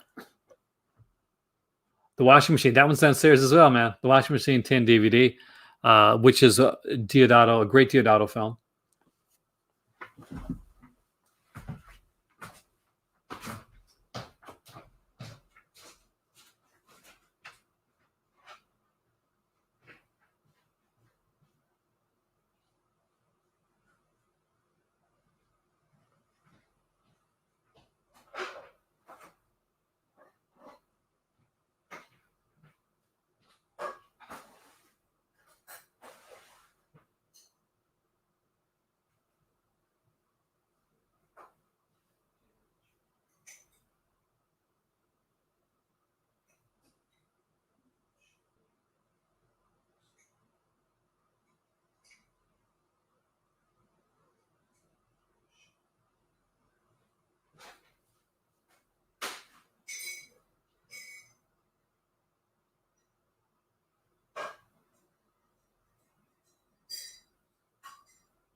Well, it shouldn't be ding, man.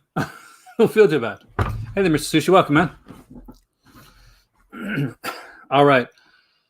Ingmar Bergman Cinema. Yes, everybody should own this one. It's definitely worth getting. Fellini. Yes. It's a record-looking set. Pretty cool stuff. Complete films of Agnes. So I'm not gonna say Agnes. Anya Varda. There we go. Got to get it right.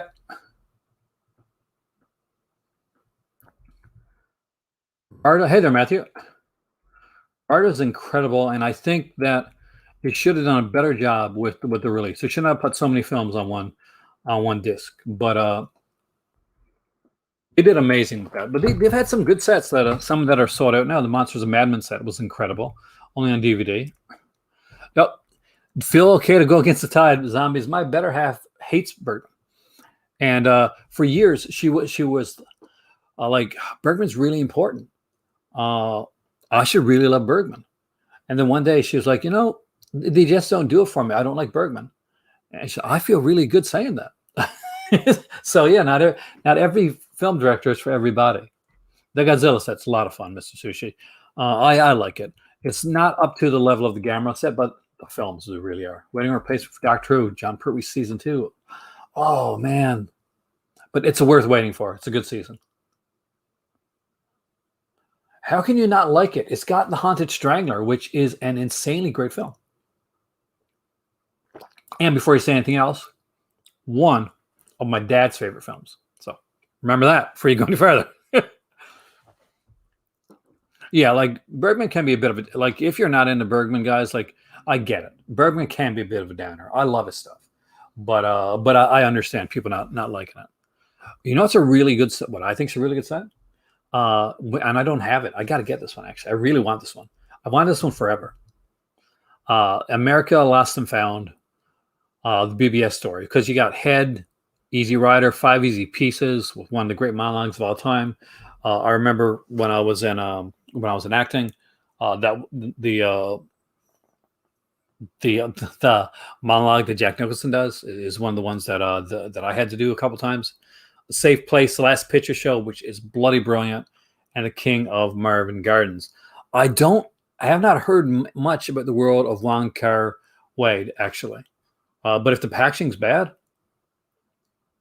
Smells of Summer is great. One that I kind of liked that God, I'm probably gonna totally forget the name of it right now. And I totally did. Since I said that, I forgot the name of it. Damage moves are fun.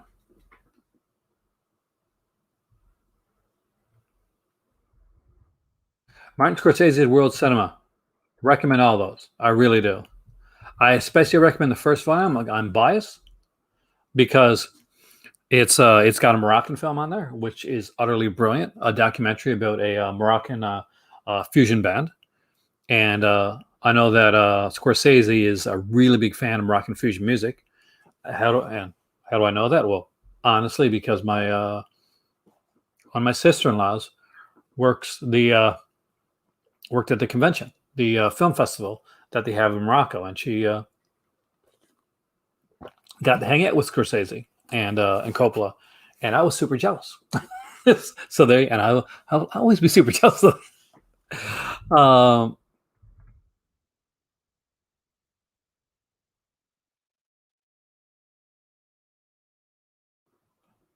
I don't. Does Martin Scorsese get hate? Does he really? He's so good. I mean, he's done so much for cinema because that's a guy that definitely should not get hate. Bruce Lee is great. I would eventually like to get him. $60, not too bad for that. I would love to get that.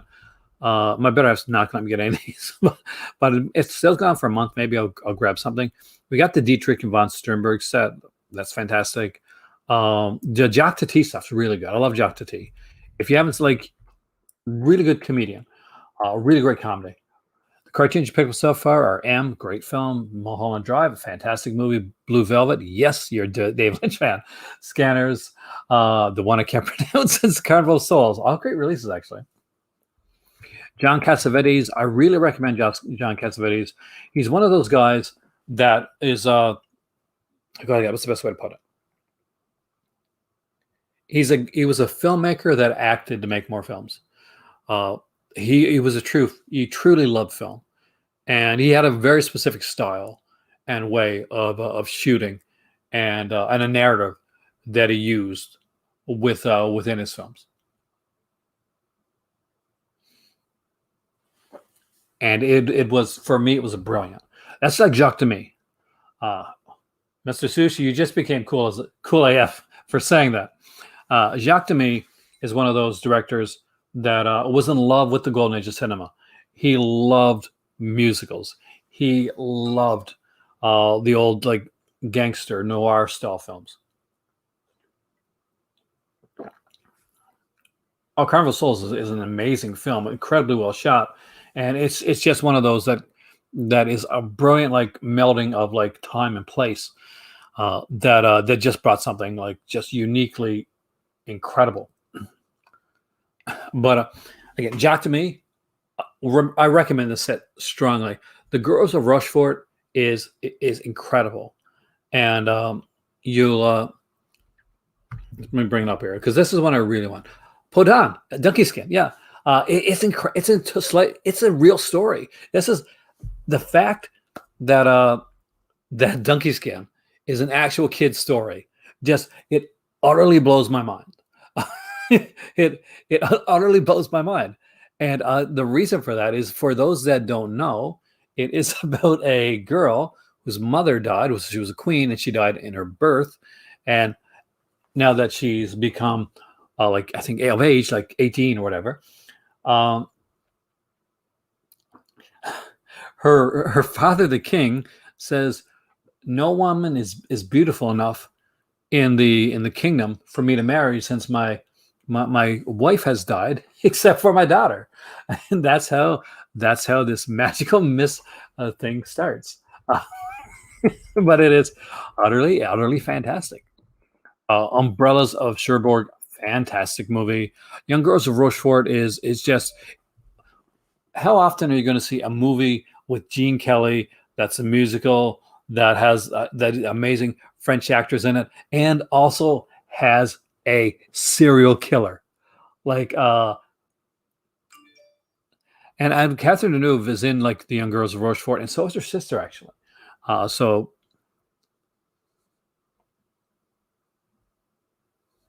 oh, definitely I'm not, I'm yeah, you're I'm pretty sure you know, you're down with Demi, you know Demi. But if you haven't, and, like, let me know, man, what you think, because I really love Demi. Like, the day that set came out, before that set came out, like I remember looking for Podon, Donkey Skin, sorry, for my better half, and having to find it through, but because it wasn't out anywhere at the time online. So like he doesn't like comic book adaptations. That's okay. Like people need to get over it. Like the I like comic book films. If he doesn't like those, that's fine. I mean, I understand. It's frustrating as a filmmaker to be trying to get like your movie in the cinema and not being able to do it because there's a Marvel movie that's taken up all of the like the entire the screen. And again, I love those films. Yeah, like I said, he's never commented on the actual quality of the films, but as a filmmaker, and you get it, Michael. It's frustrating to like to know that like there's these big films. Is it real? Is that real? Disappointed that Barnes and Noble isn't shipping to Canada for the sale. Well, Barnes and Noble were they sold to somebody recently, Dave?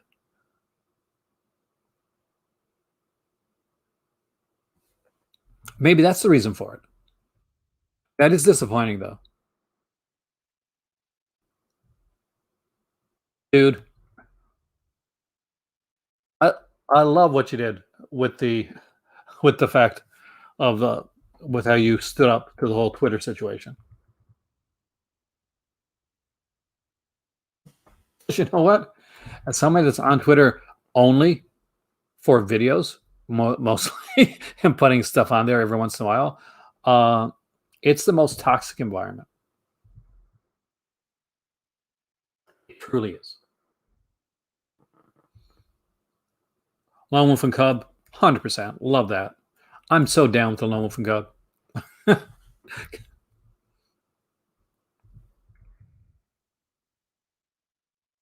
Yeah, fix for me. Decalogue, I would recommend getting the if you can get the original edition that came out, the because that's the Kursoff Kozlowski one. Grab it from Arrow, but either way, having the Decalogue is really good. Having it from Arrow is much better because they have way better features.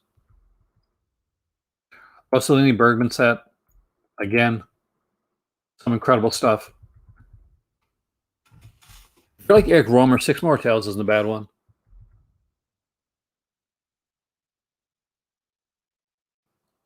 I think Kubrick, if it ever goes, if you can ever see it on sale, like with the features, like if you really like the Kozlowski Decalogue, like 100%, and or even if you see it at your library because you work at a library, right?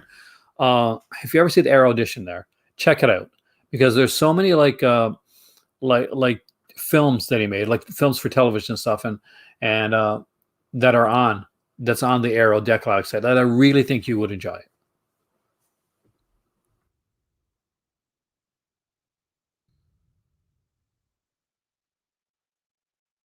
Yes, Criterion does have their own sales, Dave. Criterion has flash sales every once in a while. And if I'm, let's find out. Are Criterion having their own sale right now? Criterion often do their sales right alongside. Maybe they're not, but we will see soon.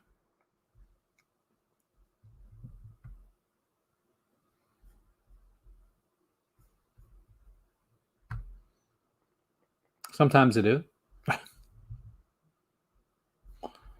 What the hell? I hate their website. I truly do. Uh, Shop the collection.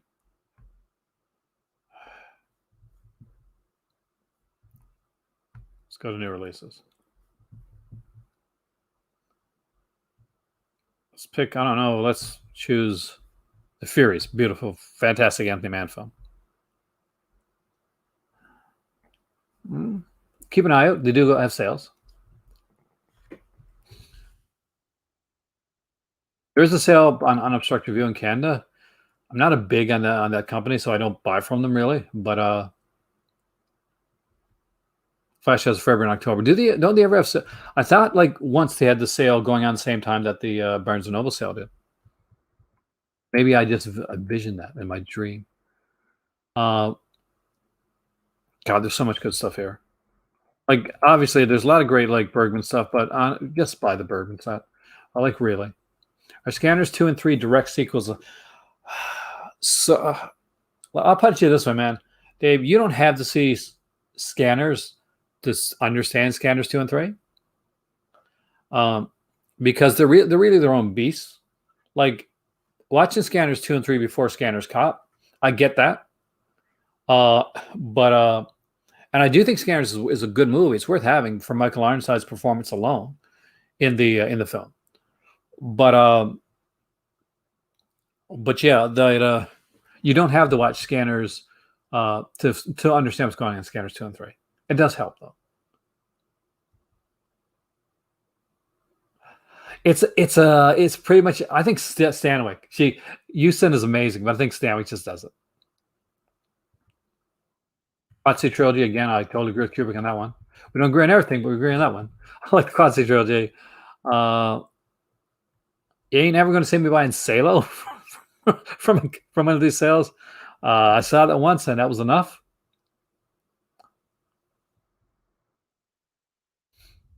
Never want to watch it again. I really don't. I really, really don't. I still don't need to see that movie ever again.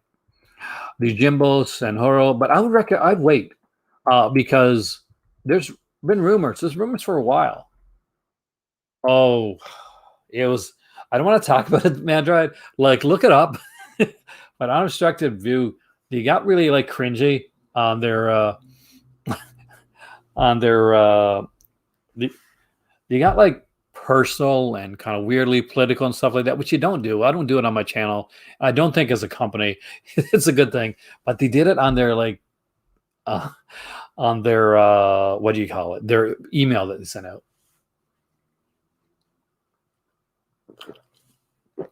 Family bonding film. Bill Hader said Salo was a great first date movie. Thank you, Ron. I'm glad you liked it. It's really fun. Second one's really great too, by the way. Colors Trilogy, again, incredible stuff. I don't have any Eclipse. I really should, because there's some great stuff comes up from Eclipse, actually. I'd like to get some delayed Uzu stuff.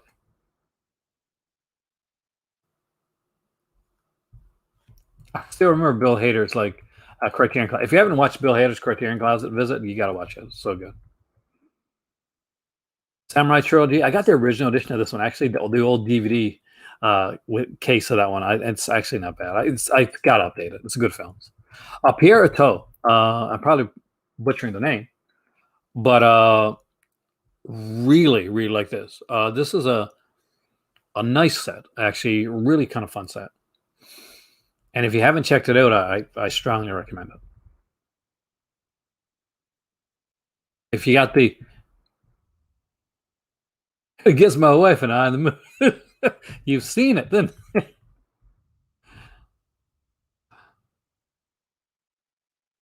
His Girl Friday, Howard Hawks, an incredible film. Che, again, Brazil, brilliant film by Terry Gilliam. Seven Samurai, yes, but don't get it because wait for that sale. You got the old DVD set too, man? Are we really from different like? Is it like like a 12 Monkeys type of thing where I'm from the future? Golden Age of Television set actually underrated. I actually really like this. I think this has patterns on it. Love the Last Empire, beautiful film. Like I'm passing by stuff here. Fantastic stuff, by the way, guys. I'm just mentioning stuff at random. And then there's stuff that I never thought Criterion would put up. I'm glad they did. Police Story by Jackie Chan, 1 and 2. Night of the Hunter Zombies, one of my favorite films. My dad's favorite film of all time, by the way. And it is a beautiful release. I was so happy and so proud that that I was able to get like that for my dad. So I was able to get it for him. Hey, Mike, welcome, man. Some things I can't help but seep into, but like in business and stuff like that, you just don't put it there. It sounds creepy. On the Waterfront with Elia Kazan, a great film. Of course, Elia Kazan was infamous for being one of the whistleblowers back in the day. I know, but in a way, you got this like kind of perfect, like you got this perfect place where Lawton has directed only one film, but it is like a pretty perfect film, like a pitch perfect directed film. Hell yeah, pick up some Cronenberg. I will second that recommendation, man. It's a great film on the waterfront. Othello, which was shot in Essaouira, which is in Morocco, and it's where I spent a couple days right after our commitment ceremony that we had in Morocco. We drove out to Essaouira, which is a beautiful place. And if you ever get a chance to go out there, do it, because it's pretty much, ever been seen movies about the 70s and like where everybody's all hippies and Bob Marley and peace and love and all that type of stuff. So Essaouira is a place, and I say this with the greatest amount of respect, that is literally stuck like that. Uh, you'll see like surfers, and you go to these like you go to this go on the beach, and you'll actually sit there. And if you like seafood, which I don't, but if you like it, this is going to be fantastic for you. You can actually go there and you can just say, okay, when they come in with the new catch, you can actually pick your fish and have it done the way that you want it done, which a few people actually did. Hey there, Sierra. But again, Othello, he shot it in Essaouira. There's actually a statue of Orson Welles in Essaouira, which also recommend checking that out. I'm passing by some great stuff here, by the way, guys. So, shout out stuff that you like. Mishima is really good. I love Paul Schrader. I'm a Paul Schrader fan. I was sent Mishima as a gift, and somebody knew me. Somebody that knew me because they know that I love Paul Schrader.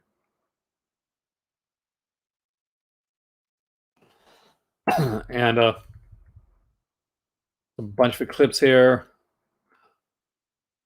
I like The Player with Robert Altman. It's not my favorite Robert Altman film, but I actually really enjoy it.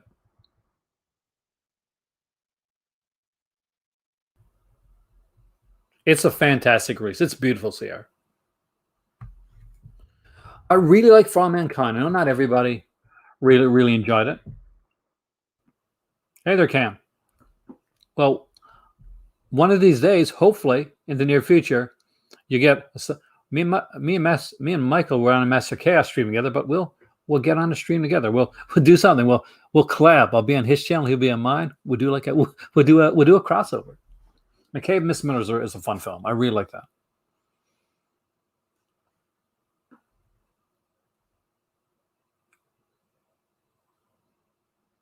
I actually have about 3 years ago, Mandroid, my better half's uncle, for Christmas bought us a condo in Morocco, and so we're going over there. I'm going to be teaching film and doing like film study, like teaching film studies over there. So basically, I'll be going. I'm for the first year mostly going to learn a lot of French because it's a highly French speaking area. But I've actually set up some of my pretty much my class outlines for what I want to do. So I'll be showing some films, and I'll be talking, lecturing on them in different ways to look at and analyze and work with film. So that's what I'm going to do. I did actually, Ragman. That's the thing. And even before that, I'm older. I'm ancient. I'm like a dinosaur. I'm 50. So here's the thing, Ragman. Aside from like a lot of these films weren't around, I had to find them. I had to search them out where they came on late at night, or eventually VHS came around and CEDs came around. Also, I was actually reading everything I could on cinema at the time. So I literally read at my library and started ordering stuff in.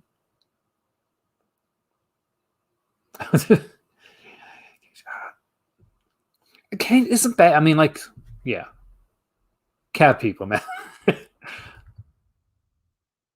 But yeah. So I just filmed in my life for as long as I can remember, and it really started, in all honesty, with comics, because I've been a very visual person. and I loved comics, and I got into books, and I got into like reading about film, and I got into things like storyboarding and seeing storyboards and stuff like that. And I started to like watch films and break it down, and I would like go in and I would like watch certain films and rewind and rewatch again, and I would try and first I try and draw. I wasn't a very good artist, but I would try and draw in my head how I figured like certain scenes were storyboarded. And then I would try, after a while, I would try and like get it in my head in the way that it was done. I'm weird. I'm super weird. Thank you, Cam, man. I totally appreciate that. Belle de Jour is an incredible Buñuel film, and I do love it. Taste Honey, by the way. Somebody mentioned Taste Honey a while back. Utterly fantastic one. Island of Lost Souls. I really recommend it. It's a great film, and it's one of those like not everyone is going to be uh, hit by everything, but I like that. I, I kind of feel that Ghost of Mrs. did get some kind of release, but not like the film on a TV show. I don't remember.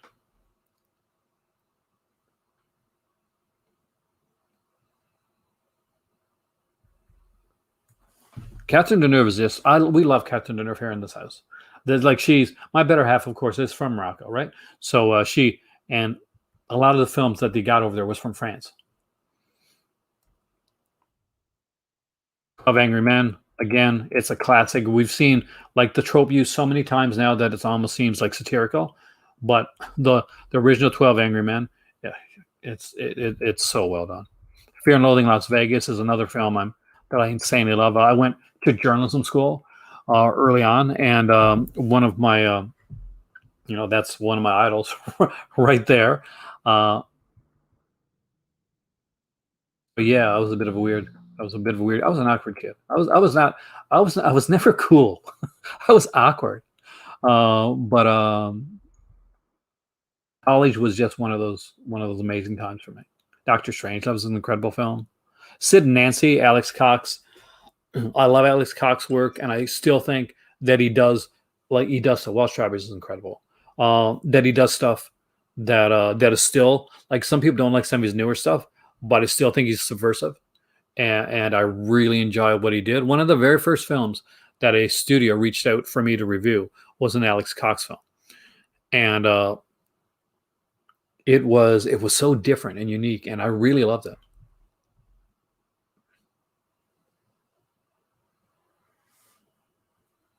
Like it was, I was a weird kid, right? Do I have access to any classic TV? Like I love Turner Classic Movies. It's my favorite channel, actually. I don't get to watch it enough. I actually have a ton of like stuff put on like on PVR, and I got a bunch of Turner Classic like sets downstairs as well that I like. And I would recommend that. I would 100% recommend Turner Classic Movies if you're somebody that's like getting into films and you want to really just like kind of dip your toes into stuff, like really look at what they put out there. Uh, Rest in peace, Robert Osborne. You were incredible, and you made like me excited to watch films that I'd never seen or had seen a million times. And you just like truly, truly like it was fantastic. I also remember a channel called Scream, and it's kind of neat because one of the um, one of the guys in Canada, we had like this horror channel called Scream, right? And one of the hosts for Scream was a guy by the name Ido Van Belkom, who was a is an author here in Canada, and a damn good one too. And I loved his like introductions for movies. He had a more some of them had more kind of a comical introduction, but Ito often like he was pushed to do more comical introductions later on, I think, but he often did a lot of like he really was able to like give a good introduction for the films that he did. And I was talking about his introductions and his work on the Scream channel, and his son reached out to me and said that some of them were online and showed me where some of them were. So that was kind of neat, actually. It was big fan of Ito. So that's the minute of Dr. Mabuse. I love Fritz Lang. I really do. I like pretty much anything Fritz Lang. Criterion Channel is way more expensive here in Canada, I think.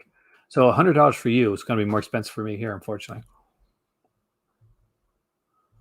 And but it is 100. If you can afford it, man, it's 100% worth it because the stuff that they put out and the Criterion, the fact, the features stuff they put out there, as weird as it was, Ragman. Yes, I may not have understood everything, Ragman. That's the thing. Uh, but you know, again, I was a weird kid. I was a really weird kid. The Samurai, again, a great film. John Pierre Melville. 39 Steps. I actually really like this Hitchcock film. Female. I like John Waters. I'm weird. I like John Waters. So there you go. Jim Jarmusch. Again, I'm a big Jim Jarmusch fan. I really love The Graduate.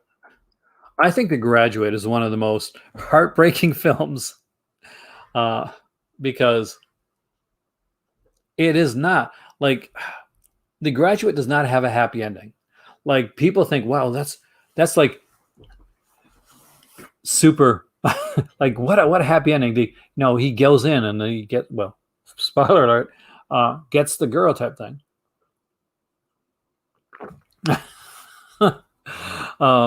But it's it ends with some very unhappy people. The Graduate is not one of those, and they lived happily ever after.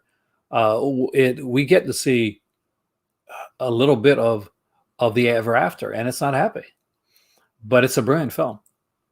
Big Chill. Big Chill I actually didn't like when I first saw it. I actually kind of grew into that one. There's one of those films. See that that initially I was unsure of that I kind of grew into. Yeah, exactly. Then in The Graduate, you can tell that they realized that they both made this huge mistake. And on first watch, though, often people will go, "Oh well, yay, they're in the they're in there," and they'll stop it at that. But after when you watch it over, you're like, "Oh man, that's brutal, man." Purple Noon. I recommended this one on my Criterion video, which hopefully you guys saw. Miss Ross.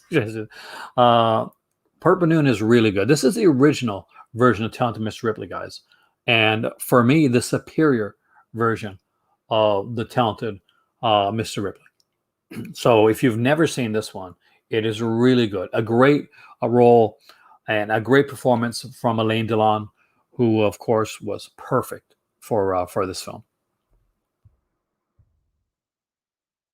And if some such and Douglas, I just like Douglas Sirk, so I'm going to say that. Soft Skin, again, another one. I just really Sisters, an underrated De Palma. For some reason, that doesn't get talked about enough, but I do like Sisters.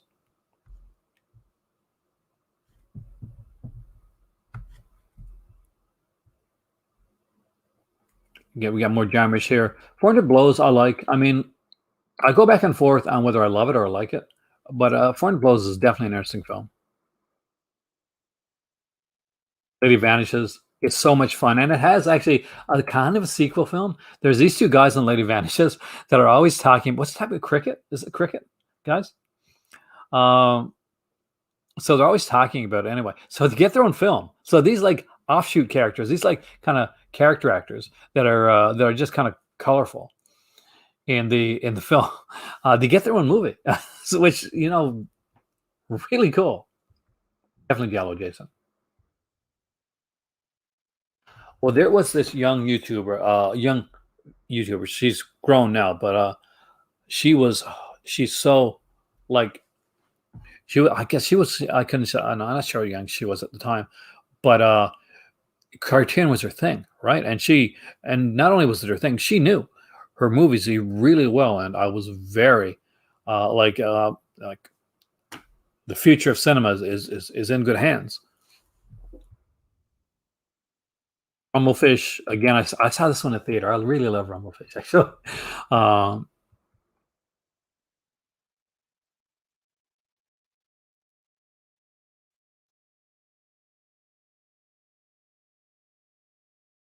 Mad World is a favorite of my better half. She wants to get that one actually eventually. Irishman. I still haven't got through all of Irishman to be bluntly honest with you. In terms of French New Wave films, you prefer Breathless or 400 Blows? They're very different. I mean, they're both French New Wave, but if you really want like pure like as in like a really kind of like a definitive French New Wave out of those two, I gotta say you gotta go with Breathless. like both great films, but 400 Blows for me is much more in the lines of the, like the coming of age. But Breathless for sure. Crumb is fantastic. That's one I keep like sitting on. And I really got to buy Crumb. I've watched it so many times, and I love it. I mean, like I initially watched Crumb back in the days, back. I think it was the satellite days, because I think I got it when it initially came out on satellite. I actually rented it, and I ended up renting it like a few times.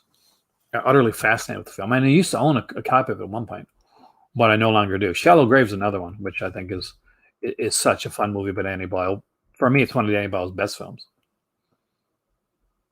And I'm a little biased because I'm a huge Chris Eccleston fan. I'm a Doctor Who fan, but I love that film long before I did Doctor Who. Eli Kazan's A Face in the Crowd is Samurai is really good. I would recommend it. A Face in the Crowd is a movie that more relevant than it's ever been right now, honestly. But it's just a brilliant film. And if you've only ever seen Andy Griffith as like the Andy Griffith Show or Matlock, you are going to get a real slap in the face with the way that Andy Griffith plays this role, because you get to see how good of an actor Andy Griffith is. And it is just chilling and brilliant. And I love A Face in the Crowd. It's always been a favorite of mine. The Great Dictator. You can't go wrong with any of the Chapman stuff here. Great Dictator is a great one. Gold Rush, 100%.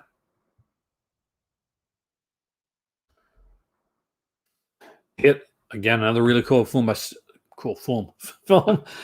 Frears. It's been a while now. Breakfast Club. And now people are going to totally disagree with me, but I love Breakfast Club actually. Of course, the one movie I grew up with. Did you really? I love the corruption of Chris Miller.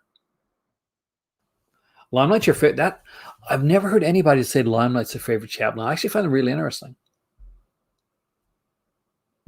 But everybody's got a favorite, right? And it is a really good film. Here's one that people don't jump on a lot, and I think it's utterly brilliant. I think it's a fascinating film, and it's called Science is Fiction. So Jean Painlevé made these like short, like science, nature, quote unquote films, and they are fascinating to watch, man. There's a bunch of them there. They're fascinating. F for Fake too. If you don't have F for Fake in your collection, you're missing out, because it is such a good underrated Orson Welles film, and he does some really cool stuff in the film. Some stuff that I really, really enjoy. Quadrophenia. Again, I love Quadrophenia. Walkabout. Yep, I remember being young. I guess probably around the same age as Jenny Agutter would have been when she made Walkabout, when I saw Walkabout. So that stood out for me when I was young. High and Low was a great Kurosawa film, but again, wait for the box set. Let me know what you think when you watch it, actually. The Painlevé set's really good, actually, Faded. I really liked it. If you get it, let me know what you think. I recommended this one on my video, and I recommend it again for those that have not yet seen the video, but please check it out. It's Black Narcissus. Everybody's got their favorite Pressburger and Powell film, I think. And for me, Black Narcissus, that's the one. That's my Pressburger and Powell film.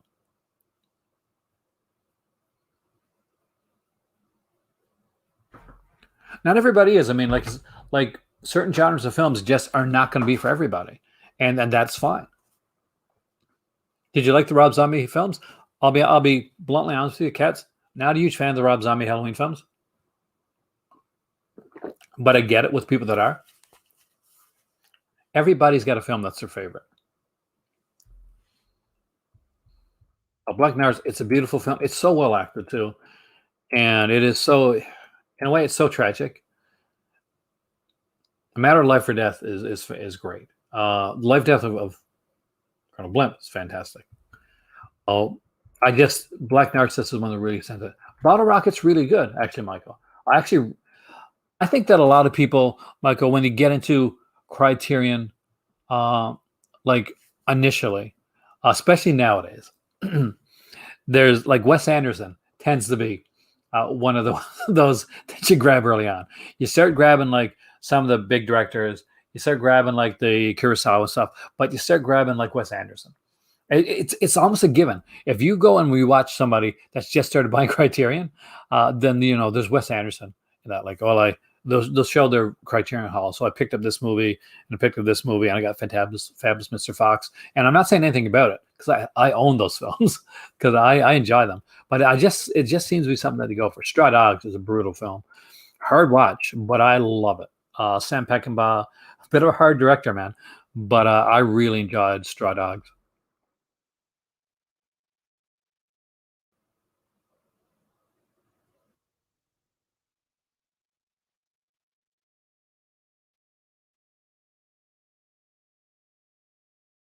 How do you know? Like, see, you might get like a director, and you're like, oh, I don't like this director. I don't like this film by this director, but you may like the next film by the director. Silence of the Lambs, of course. I got the original Flex in here. I got the original DVD of Silence of the Lambs from Criterion. Beyond the Valley of the Dolls. Yes, Russ Meyer made it to Criterion. I'm so happy and so proud. I've been a long time Russ Meyer fan, as you guys all know.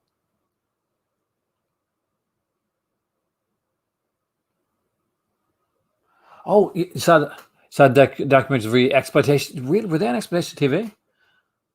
With additional trailers and content, sounds it is. It's really good.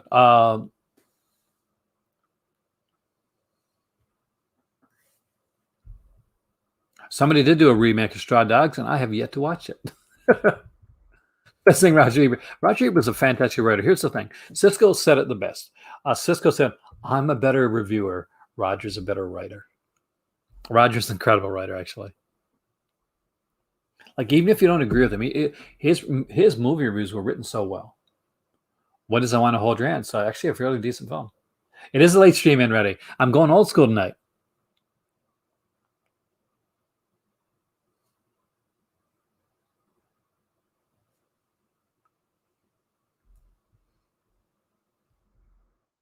It's hard. I mean, like that's the thing. I'm not a person that hates on remakes. I just I can't. Exploitation TV used to be a streaming channel. Um, I'm not sure if he's talking about the exploitation TV that used to be that came out from Vinegar Sin, or he's talking about a different exploitation TV to maybe a Roku channel. So I'll let him tell you because I'm not quite sure. Repo Man, love that. Burroughs again. Castior, great film. Kill Me Shelter, excellent little doc. You know the weird thing? I didn't take a Saturday nap.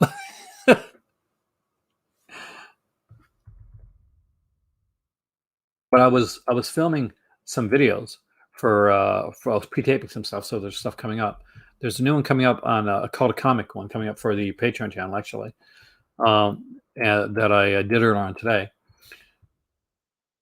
because I find that my comic stuff doesn't, you know, not as many people watch it on my regular channel anyway.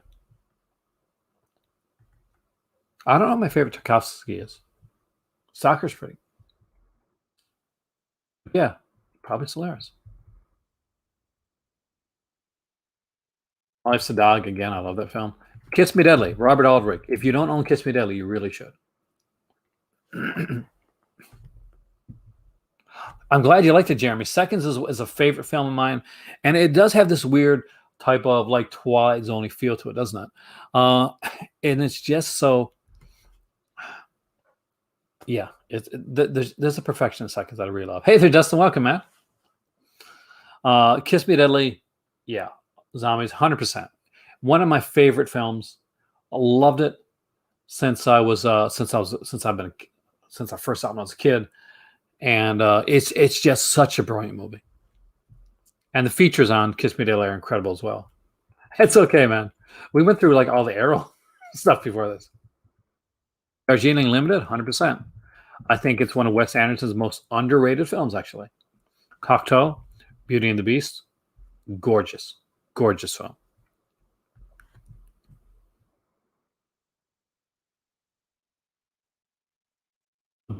Just about to say it.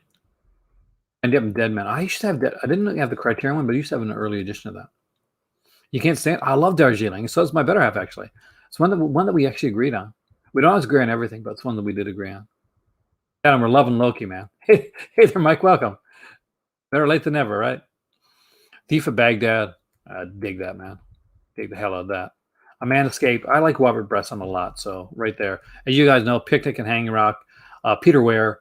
Love Peter Weir. So that is such a beautiful film. Initially, when that came out, it came out with the book, with the Joan Lindsay book, Picnic at Hanging Rock, and I'm so happy that I was able to get it with the book because it is a really good read. Though, don't go into if you ever get it with the book and you think, well, man, if it's a fantastic film, Malcolm McDowell, a really great film, and I would 100% recommend it. But if you go to Picnic and Hanging Rock and you get it and you're excited because you got the one with the book and you're like, finally, I can read the book and I'll understand the ending of Picnic Hanging Rock more. No, you won't, because it's still as kind of open ended as the film is. So Peter Weir is actually being very, very faithful when he did it. Being There, Hal Ashby directed, incredible film. The Phantom Carriage. I still got to get that one actually. The Criterion Film Noir. Oh, yes, they do some great film noir, actually. Here's an underrated little Chaplin film, Monsieur Verdot. I actually really like this. I know a lot of people don't, and it's so different from like what Chaplin has done before, and some people find it a little bit on the preachy side. But I think he does a great job in the role. Shame, again, but definitely an underrated Bergman. I gotta get the limited editions of My Darling Clementine, John Ford. I like John Ford, so I'm gonna say it. Crash. Go with the Arrow edition. You get the 4K, but if you don't have 4K, then you're fine with the Blu-ray. That's great. You may never get a 4K player. If you don't, that's fantastic. Crash is right there on Blu-ray with a gorgeous cover. But if you do have a 4K player, then there's no. It's a given. Go buy the Arrow edition. Polyester. I love the cover for Polyester for John Waters, actually. Excellent, again, another great one. They Live by Night. I know not everybody loves Eraserhead, but I do. It's a weird-ass film, though. Kajimoshu. This is, I think, my better half's favorite Akira Kurosawa film, actually. She saw it when she was very young. Her dad would bring home like VHS for the whole family, right? So he brought home some cartoons. He brought home Kajimusho. Hey there, Dramatic. Welcome, man. He brought home a Rocky Horror Picture Show. and another film or two. And she watch them over and over again. Is there Scratch and Sniff included in the? I don't have the Polyester release, but now I kind of want to own it. Good Morning. It's a fantastically heartbreaking Uzo, but that's what Uzo does. Shuriel Rim's a really good one. Here's one that I think I don't have it yet. But I've seen it so many times. The In-Laws. I really, really like The In-Laws. And if you've never seen The In-Laws, I recommend it. Are you jonesing for some Vinegar Syndrome stuff again? I promise you, there's some stuff coming out. Eating Raoul too, because I'll put it to you right now. I 110% love Paul Bartel's stuff, man. And with Mary Warnoff, love Mary Warnoff. For me, Eating Raoul is one of those, like, it's a classic. Renoka is great. It is a great horror film. As you see, like, I'll miss things here, guys. I don't think it may be something that I actually love, but I'm going through and I'm reading your comments, and I'm looking at this at the same time. So I do apologize when I miss stuff, but that's where you guys are here to talk about stuff that I miss. Barry Lyndon, Kubrick's favorite. Lord of the Flies. I saw this when I was in school, and I liked it, but I got to rewatch it actually. Zazie Dans La Metro is really good. The Parallax View I really enjoyed too. Killer Party, right on. Gotta get Killer Party one of these days, Matt. It's a really good film. Really fun. Good news, your dates are here. The bad news, they're dead. If Lindsay Anderson, great one there. Um, I actually really love Shampoo, and I know it's not everybody's like film. My Dinner with Andre, I enjoyed it.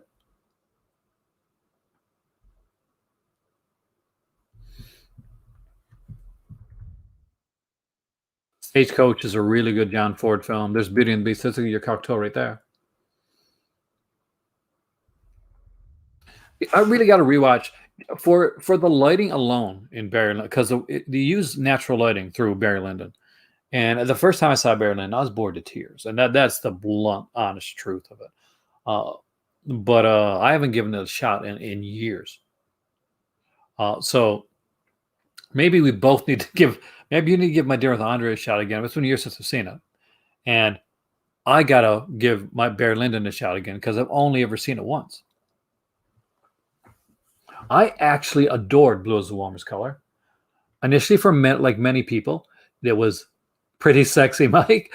But it was one of those films that I kind of watched again and then again.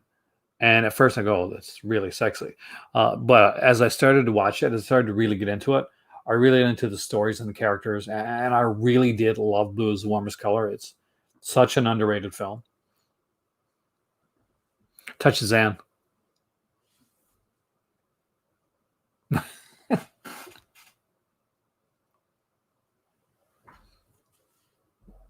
Yeah, that's the thing. I watched it when I was younger too. Um, and when I say like I said, and I've said it before. I said it a while back in a video that I did about minimalism and like kind of bringing things down. Is that it's one of those films where basically like all films, I think you have to be in the right frame of mind and sometimes the right age to watch the film. I don't think it does. If it does have any Kubrick, it's very light.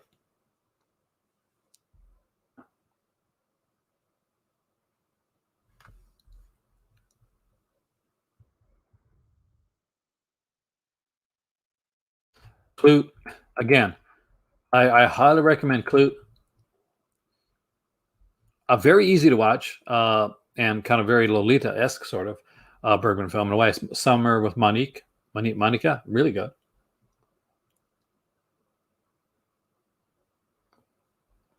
I don't remember this one, but I've heard good things about it. That hey, hey there, Logan Masker, welcome, man. Slacker, I enjoyed back in the day. I really like Slacker. I like The Great Escape. Fellini's Roma, the original Roma. There you go. And Summer with Monica is really accessible too. Like not every Bergman is going to be super accessible, but that one it truly is.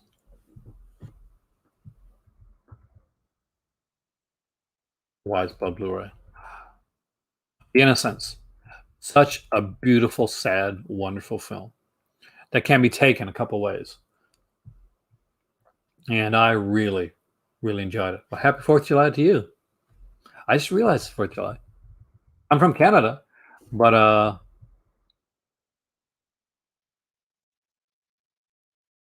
let me know what you think, man. It was a weird film for me.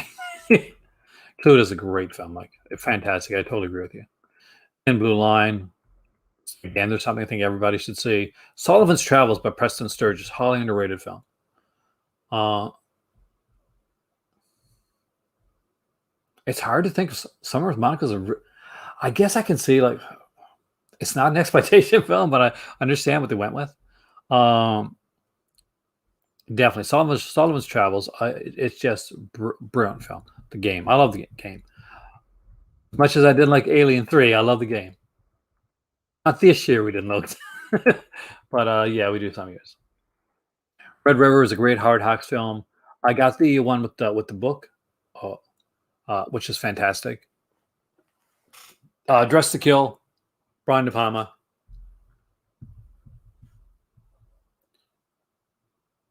I love New York Ripper. You should always watch New York Ripper. It's a favorite film of mine.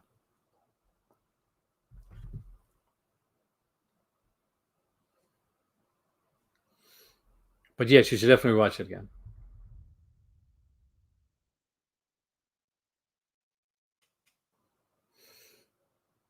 Three Women. I really got to watch Three Women. I know I've seen it years ago, but I don't remember any damn thing about it. And I've always wanted to rewatch it. I'm a huge Altman fan, so I'm a bit of an Altman fanboy when it comes to that stuff. M is definitely worth buying. I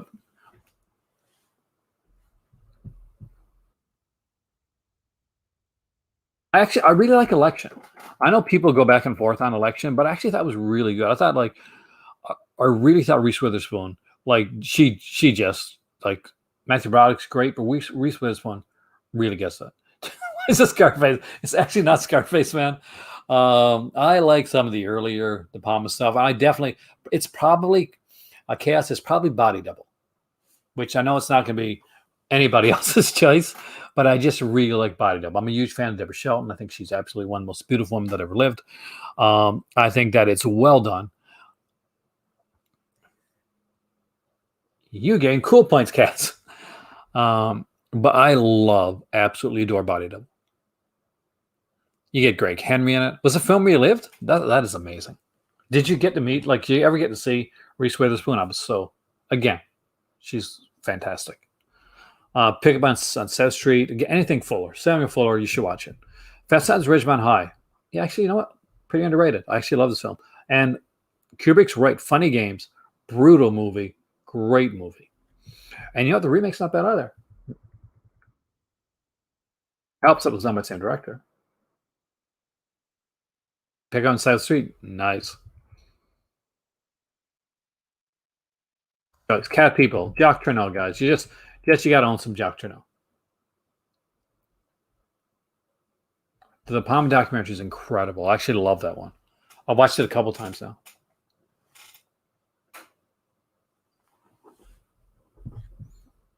I'd agree on that, Zom.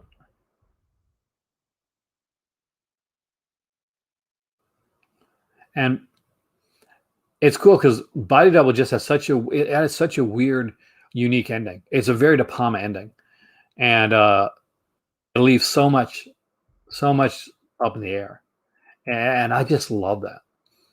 Like he does not pat it down for you to be like, okay, look, it's this, and this is what it is. No, I love the way that he goes with it. Kind of the surreality of it at the end. Crumb, yeah, recommend Crumb, man. Hi, like big time recommend on Crumb. Sadly, one of Davis is really good. It's Cohen's, of course. Of course, it's good. Night the Hunter, again, fantastic stuff. Valley of the Dolls. I know a lot of people aren't big this one.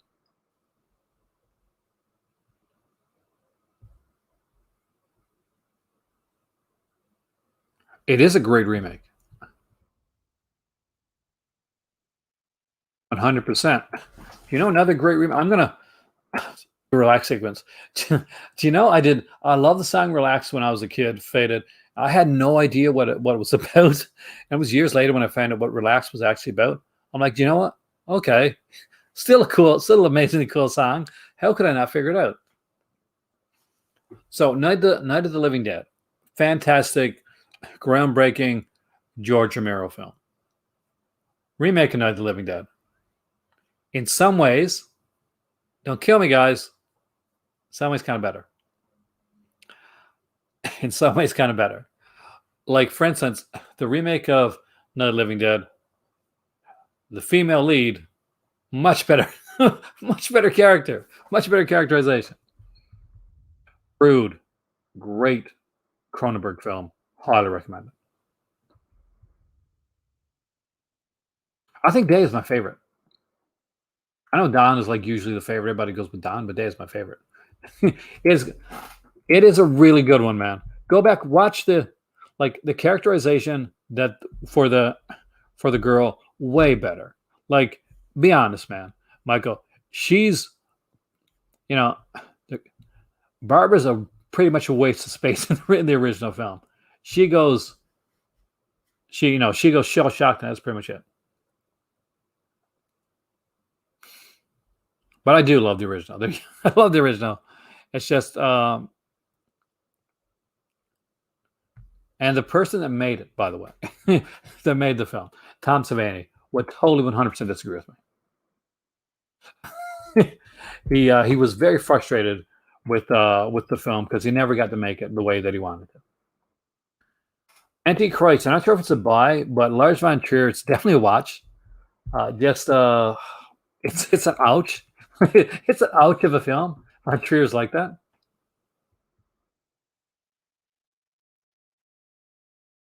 You like how she falls apart? I can see that.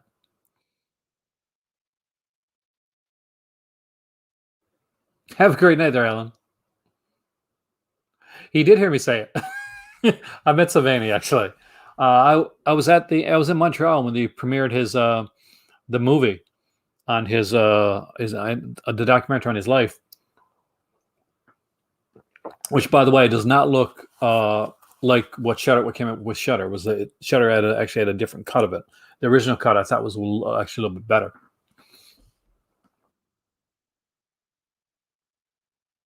Man Who Knew Too Much. Going to say it right now. The original Man Who Knew Too Much was my favorite version of it. Popular opinion. It was my popular opinion tonight, Jason.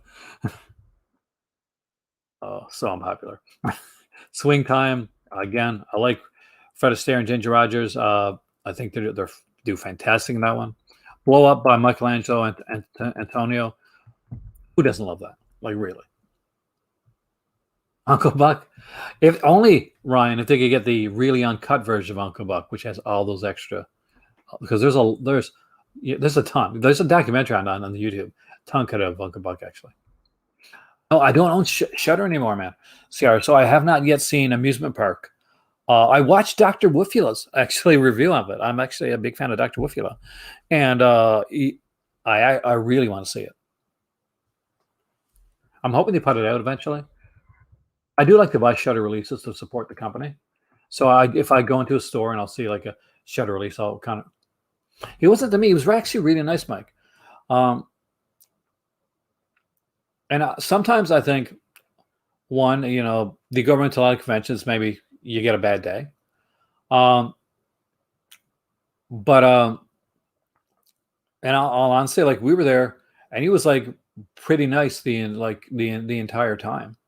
To the point where, like, he wouldn't know me by now, but like at the convention, like if I went by, much like when I met Doug Bradley, like he knew I was, which I thought was really, and he was very humble. He's very much of a humble guy. He was very nervous too. Like this documentary was coming out, and it was going to show him in a way and show parts of his life that he was still at the time, I guess, fairly uncomfortable with, really like bearing to an audience, and that was different for him. But no, he was really nice. He was nice to me. He was nice to my better half. Couldn't be a better guy. I think it's amazing that we're able to find that film. Sweet Smell Success, you guys know that's one of my favorites. Honeymoon Killers. I haven't bought it yet. I eventually got to get it, I guess. Last Metro, actually. Truffaut is not bad. Thank you, man. I can't believe I've been talking for this long and people are still here. So, Blue Velvet. I love Blue Velvet. I don't think Twin Peaks would have been around if it was for Blue Velvet. I'm pretty sure of it. But it's an incredible film. Only Angels Have Wings, Howard Hawks again. Yeah, like Criterion. I said it yesterday when I did my video yesterday. When Criterion hits it out of the park, when they align together with a great film and great features, what Criterion can do is make utter magic. And that's the reason that they're so beloved, that they choose films and they choose featurettes that are incredible. They don't always get it right. And my videos. That's it. I should be a podcast, Michael. I should be doing videos. I should be doing podcasts. That should be me. Breathless. If you don't have Breathless by Jean Luc Godard, get Breathless. Like really, it is really good. Actually, I'm gonna be controversial here too. I actually didn't mind the remake. It's not Godard. It's definitely not even remotely Godard. Blowout's fantastic, and Blowout is one of my favorite covers from Android for for the for Criterion, because you look at the cover, and if you know if you've never seen the film, the cover's, oh, there's John Travolta in a room, like, and it's really really messy. But after you've seen the film and look at the cover, it's heartbreaking. Oh, Elizabeth Scott. Oh yes, man. Did you Mike? There was two sets that came out, like the Bad Girls of Film Noir, and I'm pretty sure I got both of them. And Elizabeth Scott, I'm pretty sure that Liz Scott was on one of the, at least two films, one of those sets.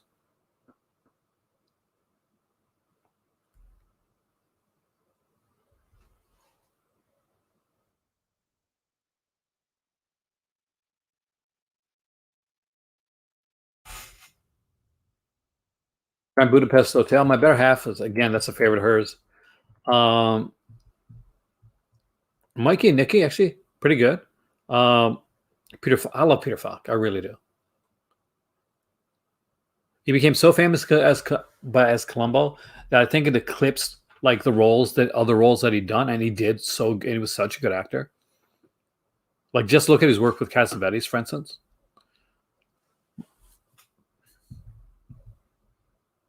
She was gorgeous. She's Night in the City, Jewel, anything Jules Dassin, Life and Death of Colonel Blimp, again, really good. I actually really think that my better half is going to slap you, man. No, I'm just joking. So I actually think that Ron O'Neem's Tunes of Glory is underrated. It's definitely a really cool little film, and kind of intimate, classist in the way that it's done, or pretty much, breaking apart classism. But it's a really really good film, really really well done, really well acted. Days That Confuse, I just love that. I'm a Linklater guy. Exactly, Murder by Night is such fun. uh, Although I find their director is creepy as hell.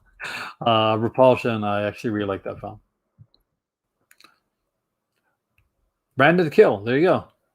Sujin Suzuki. If you buy the Arrow edition of that you get an extra film, and it's it's really cool. Seventh Seal, of course. We don't need to go through Bergman. We know Bergman. 310 to Yuma. Watch the original. Bypass the remake. Anatomy of a Murder. Outer Preminger. Great film. Mildred Pierce. Uh, Michael Curtiz may be one of the most highly underrated, like, older directors out there, because he's done so much, and he hardly ever gets talked about. And just look up like what he's done, from Mildred Pierce to Captain Blood to Casablanca. Like, it's shocking that his stuff is that he's made so many fantastic films, and people will talk about Bresson, they'll talk about Bergman, they'll talk about like John Ford, they'll even talk about Preminger, who was fantastic. But for some reason, Michael Curtiz just people kind of like pass by, and he does such good stuff. I was on a episode of Cobwebs, which, by the way, podcast highly recommend. And I was talking about Captain Blood and Swashbucklers, but for me, I made it my time on that one not to so much talk about Swashbucklers, but talk about Captain Blood because it was a favorite film of mine, but also talk about Michael Curtiz because I really wanted to I want to talk to that director again. Another Wages of Fear. There's a The worst thing a movie can be is boring. Um, I don't know if I've got a boring Criterion at my release, in my collection. So, and it's very subjective. Like, what I find boring, you might find like utterly fascinating. Tokyo Story is incredible. Wages of Fear is a white knuckle tense film.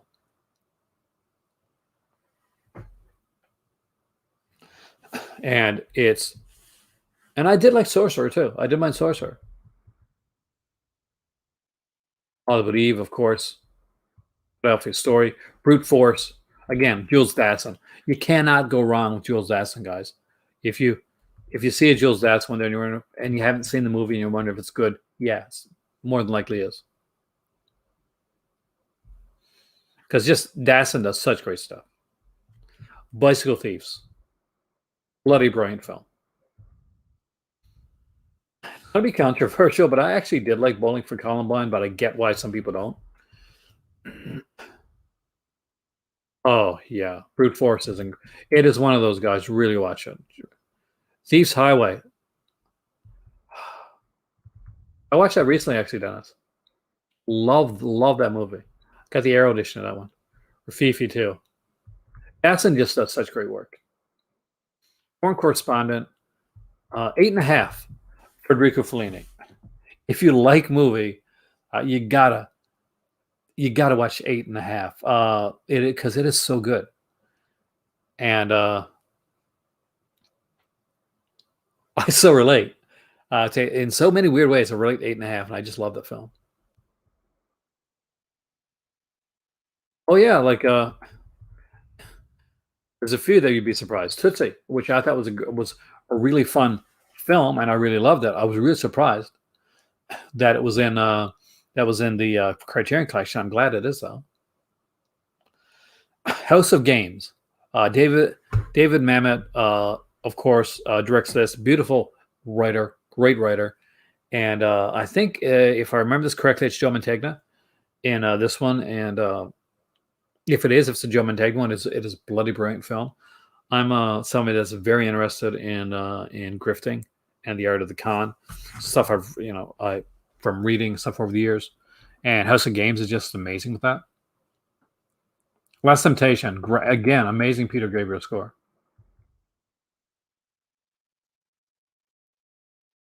Criterion did Slips. My God, yes.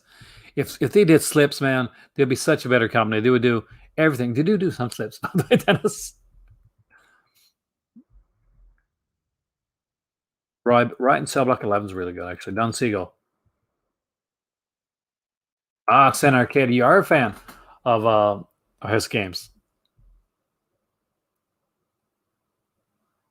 Born to Kill is amazing.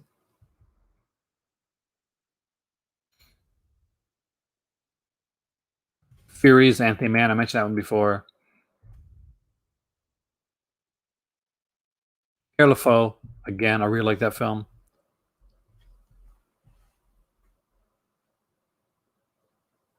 Gamora is really good, actually. Yeah, Lynn Tickler covers Time Bandits. I don't remember Tiny Furniture very well. I'm pretty sure it's Lena Dunham, right? But I think I liked it.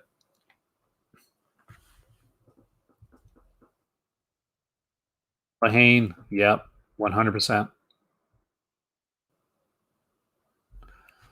See, that should have been Born to Kill. Should have been a star-making performance, but there was just too much going on behind the scenes with Lawrence Tierney, and some issues that he had. That it's so sad because he is so good, so good. You really the ticket for leaving the back of your car? Oh man, Automobile. It's John Waters. I love it. The Lodger. I actually really like the Lodger. It's not my favorite Hitchcock, obviously, but it's a. I'm glad to get such a great edition. I actually really like the Fantastic Mr. Fox, a Wes Anderson film that I really enjoy. Jabberwocky, again, not my favorite Terry Gilliam, but I dig it, man. Vampire, I got to get this one as well. Fassbender is just one of those.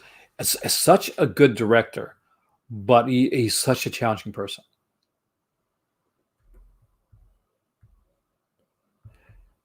Here we go. We're going to say one here. Kubrick's not going to like me with this one. Carnival of Souls. I really think it's a must. Kid Brother, anything here, but like you got Kid Brother here. Anything from Harold Lloyd, though, I recommend going with Safety Last first as your first Harold Lloyd going in. because it's just so well done. They got a documentary on it. Remember him in Seinfeld? He was in Seinfeld. Like Elaine's dad, right?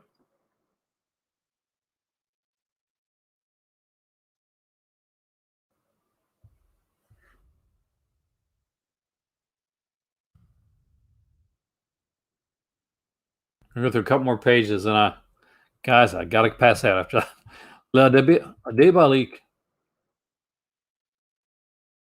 100% Diabolique. Merry Christmas, Mr. Lawrence is a fantastic film, Dave, but it is a brutal film. Just know, going, it's going to break your heart. I'll tell you that right now. No. Lawrence Tierney was in Seinfeld. Harold Lloyd would have way. If Harold Lloyd was in Seinfeld, I'm very surprised. So, if anybody has picked up If today, the Lindsay Anderson film, then you may want to go up and pick out this one as well. It's the complete Jean Vigo. So Jean Vigo is the grandfather of French New Wave cinema. Any French New Wave cinema director that you've ever heard of or ever watched, this was the guy they idolized. Vigo died young. 1905 to 1934. There you go, right there. And made some amazing stuff. Only one actual real feature film, but it's a really good feature film. And it's got the short films on her as well. If you like If, then Zero de Conduit is where If came from. So 110% worth checking out.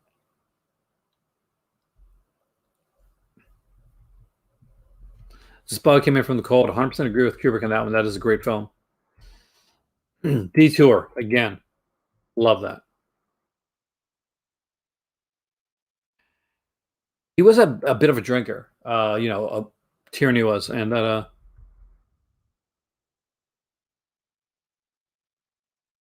I would love to see a John Waters horror film. Salo, the perfect date film.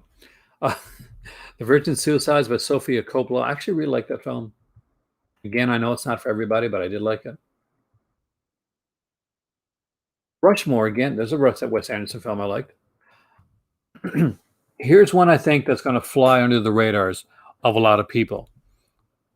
But I'm going to give you the hookup on a film right now that if you pick it up from Criterion, I really think you're going to enjoy it.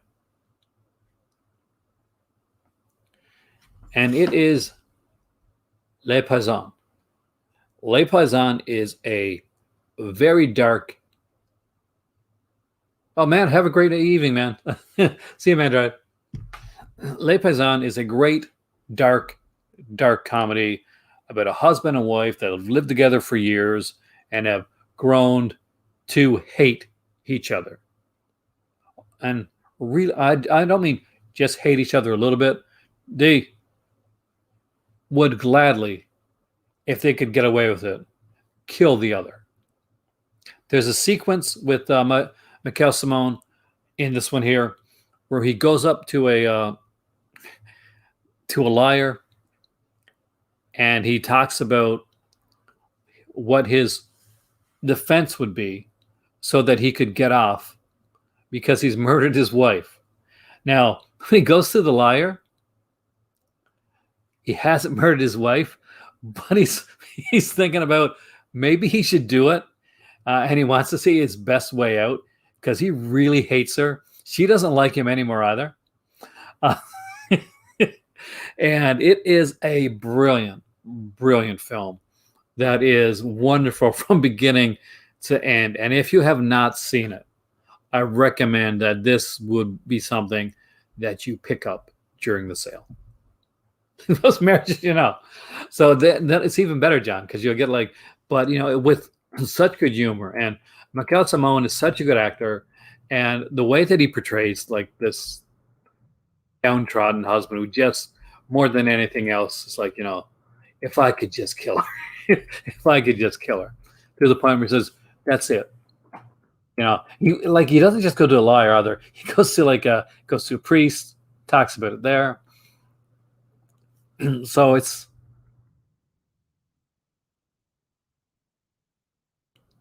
but yeah, Lev Paisan, directed by Sasha Guthrie, uh, Mikhail Simone stars in it, and 100 million% pick it up. Again, Magnificent Ambersons.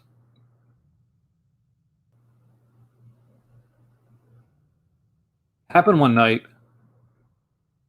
It's one of my favorite Capras. I love this film. Gilda, again, Rita Hayworth. She is utterly gorgeous. Make Way for Tomorrow breaks my heart. Yeah, 100%. Dress to Kill is definitely an American Giallo, or I guess you call it Giallo Jason.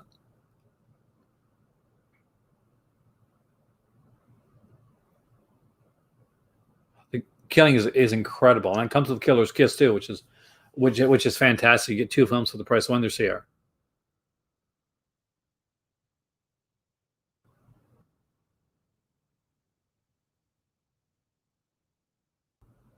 There's a lot of good films I think people sleep on.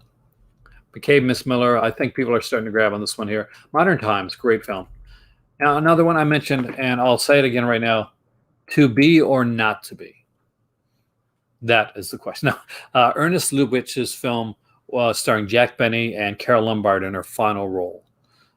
It is amazing. It could just be this surface level comedy, but it goes much further than that. And it is so well done. It is incredibly well constructed. It is incredibly well acted. And Jack Benny is actually very, very good in this film. Broadcast news, as a guy that grew up, I went to school for journalism. Love broadcast news. Blob, hell yeah. I love the remake better, but I love the Blob. Going there again, going there with those with those unique decisions. Those hot takes, guys. All right. One, I want to thank you guys that came in. For all you guys that hit the like button. Thank you so much. I really appreciate it. 100%, million percent do.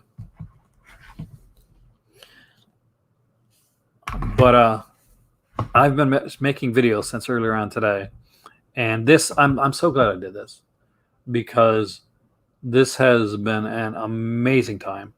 And for me, I don't know about you guys, for me this has been one of my favorite streams that I've done in a while, and I really enjoyed it, and it was fun hanging out with all you guys. I can 100% tell you it's really is time for tea. That's it, man. I got to keep you in that sexy vibe, because older version of you, right? Got to go there. I am Aaron. This is the Call to Cinema.